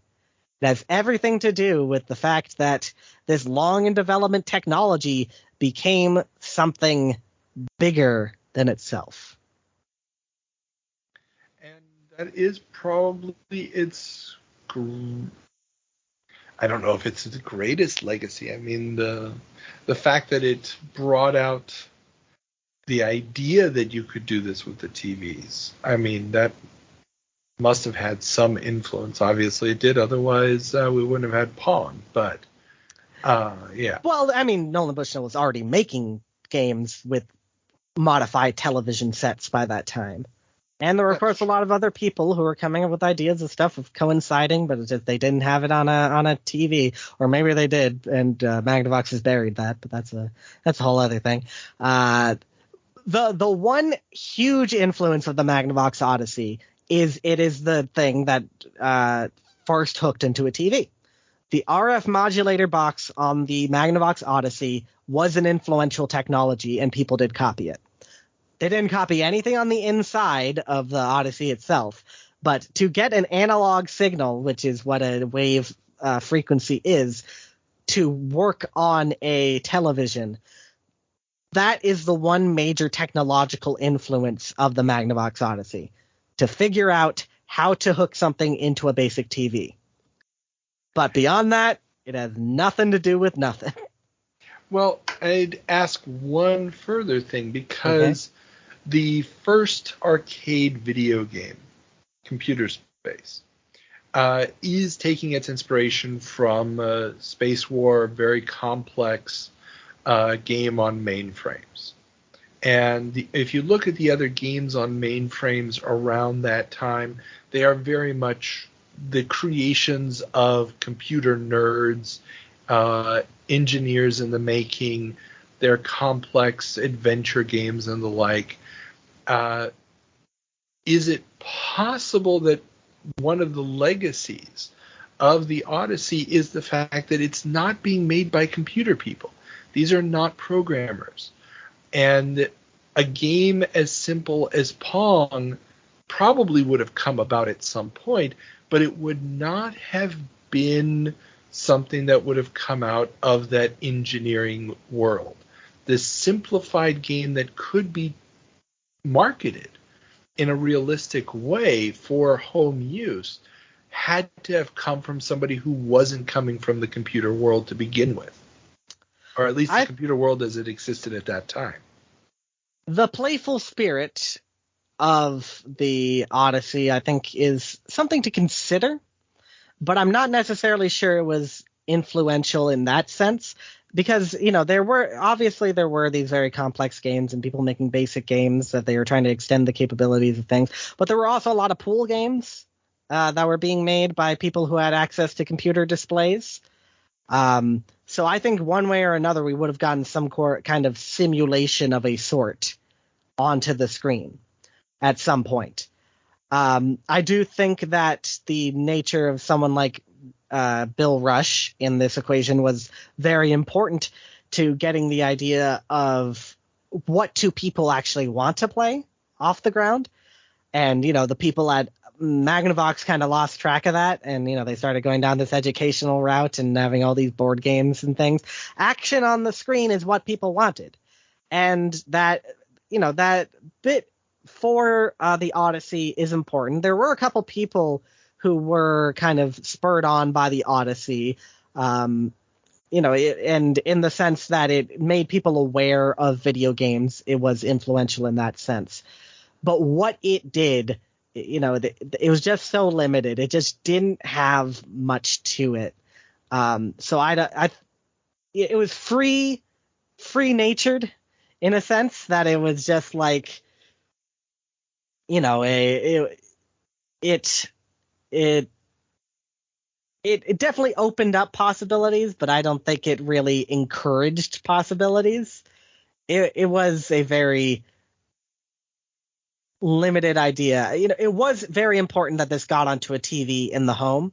I don't think it necessarily had to be before Pong or after or whatever, but one way or another, we needed that to be able to expand what video games are. We needed to have the capability for people to be playing it at all times for it to become what it became.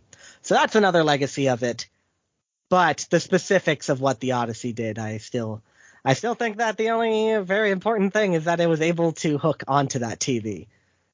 Everything else, I think, is kind of overblown a little bit.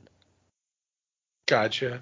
So you think we still would have had a major success like Pong, or the next Syzygy/Atari game would have been something simpler that would have worked without having an inspiration? Well, I don't think it necessarily needed to, because Computer Space did fine.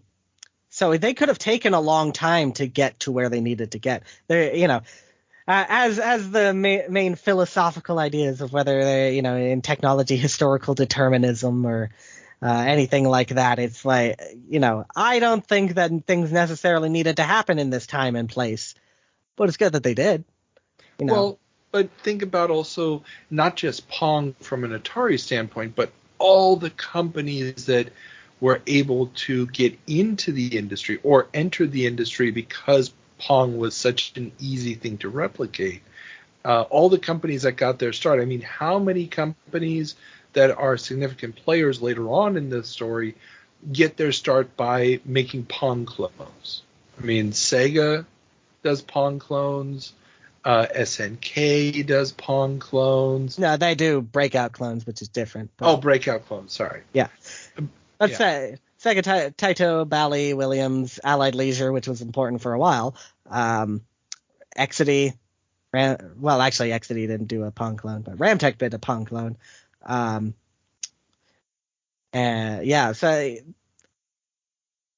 Something like that may have happened, but there were also a lot of factors that made it so that there were companies there to be able to do that.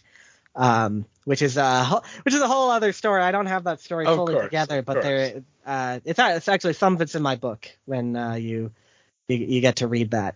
So there are a lot of combining factors. But if the Odyssey wasn't there, I think we still would have got gotten mass market video games eventually. Not to diminish what Baer did. Not to say that he is totally unimportant to this story. I think that some credit should be given to some other people, but the Odyssey is really an aberration more than it is a keystone. I'll accept that. I will definitely accept that. Okay. With that, any final thoughts? Or, well, I mean, that was really the final thought. So we've Yes, already wrapped this up. We're done, people. Yep. So that was the story of the Odyssey. At least one story of the Odyssey. There's many more to be told. And in the show notes, you'll find my blog post on the Odyssey where I tackle a lot of these similar things. But a couple other things kind of come up in there, which may be of interest and kind of a summation of general thoughts on this. But thanks a lot, Carl, for allowing me to keep you up late into the night as we talk the most nerdiest thing possible on patents, technology, and the birth of video games. Excellent. With that being said, everybody, come back next time for another great episode, and remember to hit that subscribe button or whatever other weird thing your program has. And also, if you like our content and you want to support us, go to Patreon and get early access to other special episodes like the interview episodes that we have up, and of course the video versions of our 7-Minute in Heaven segments. Okay, see you later. Bye.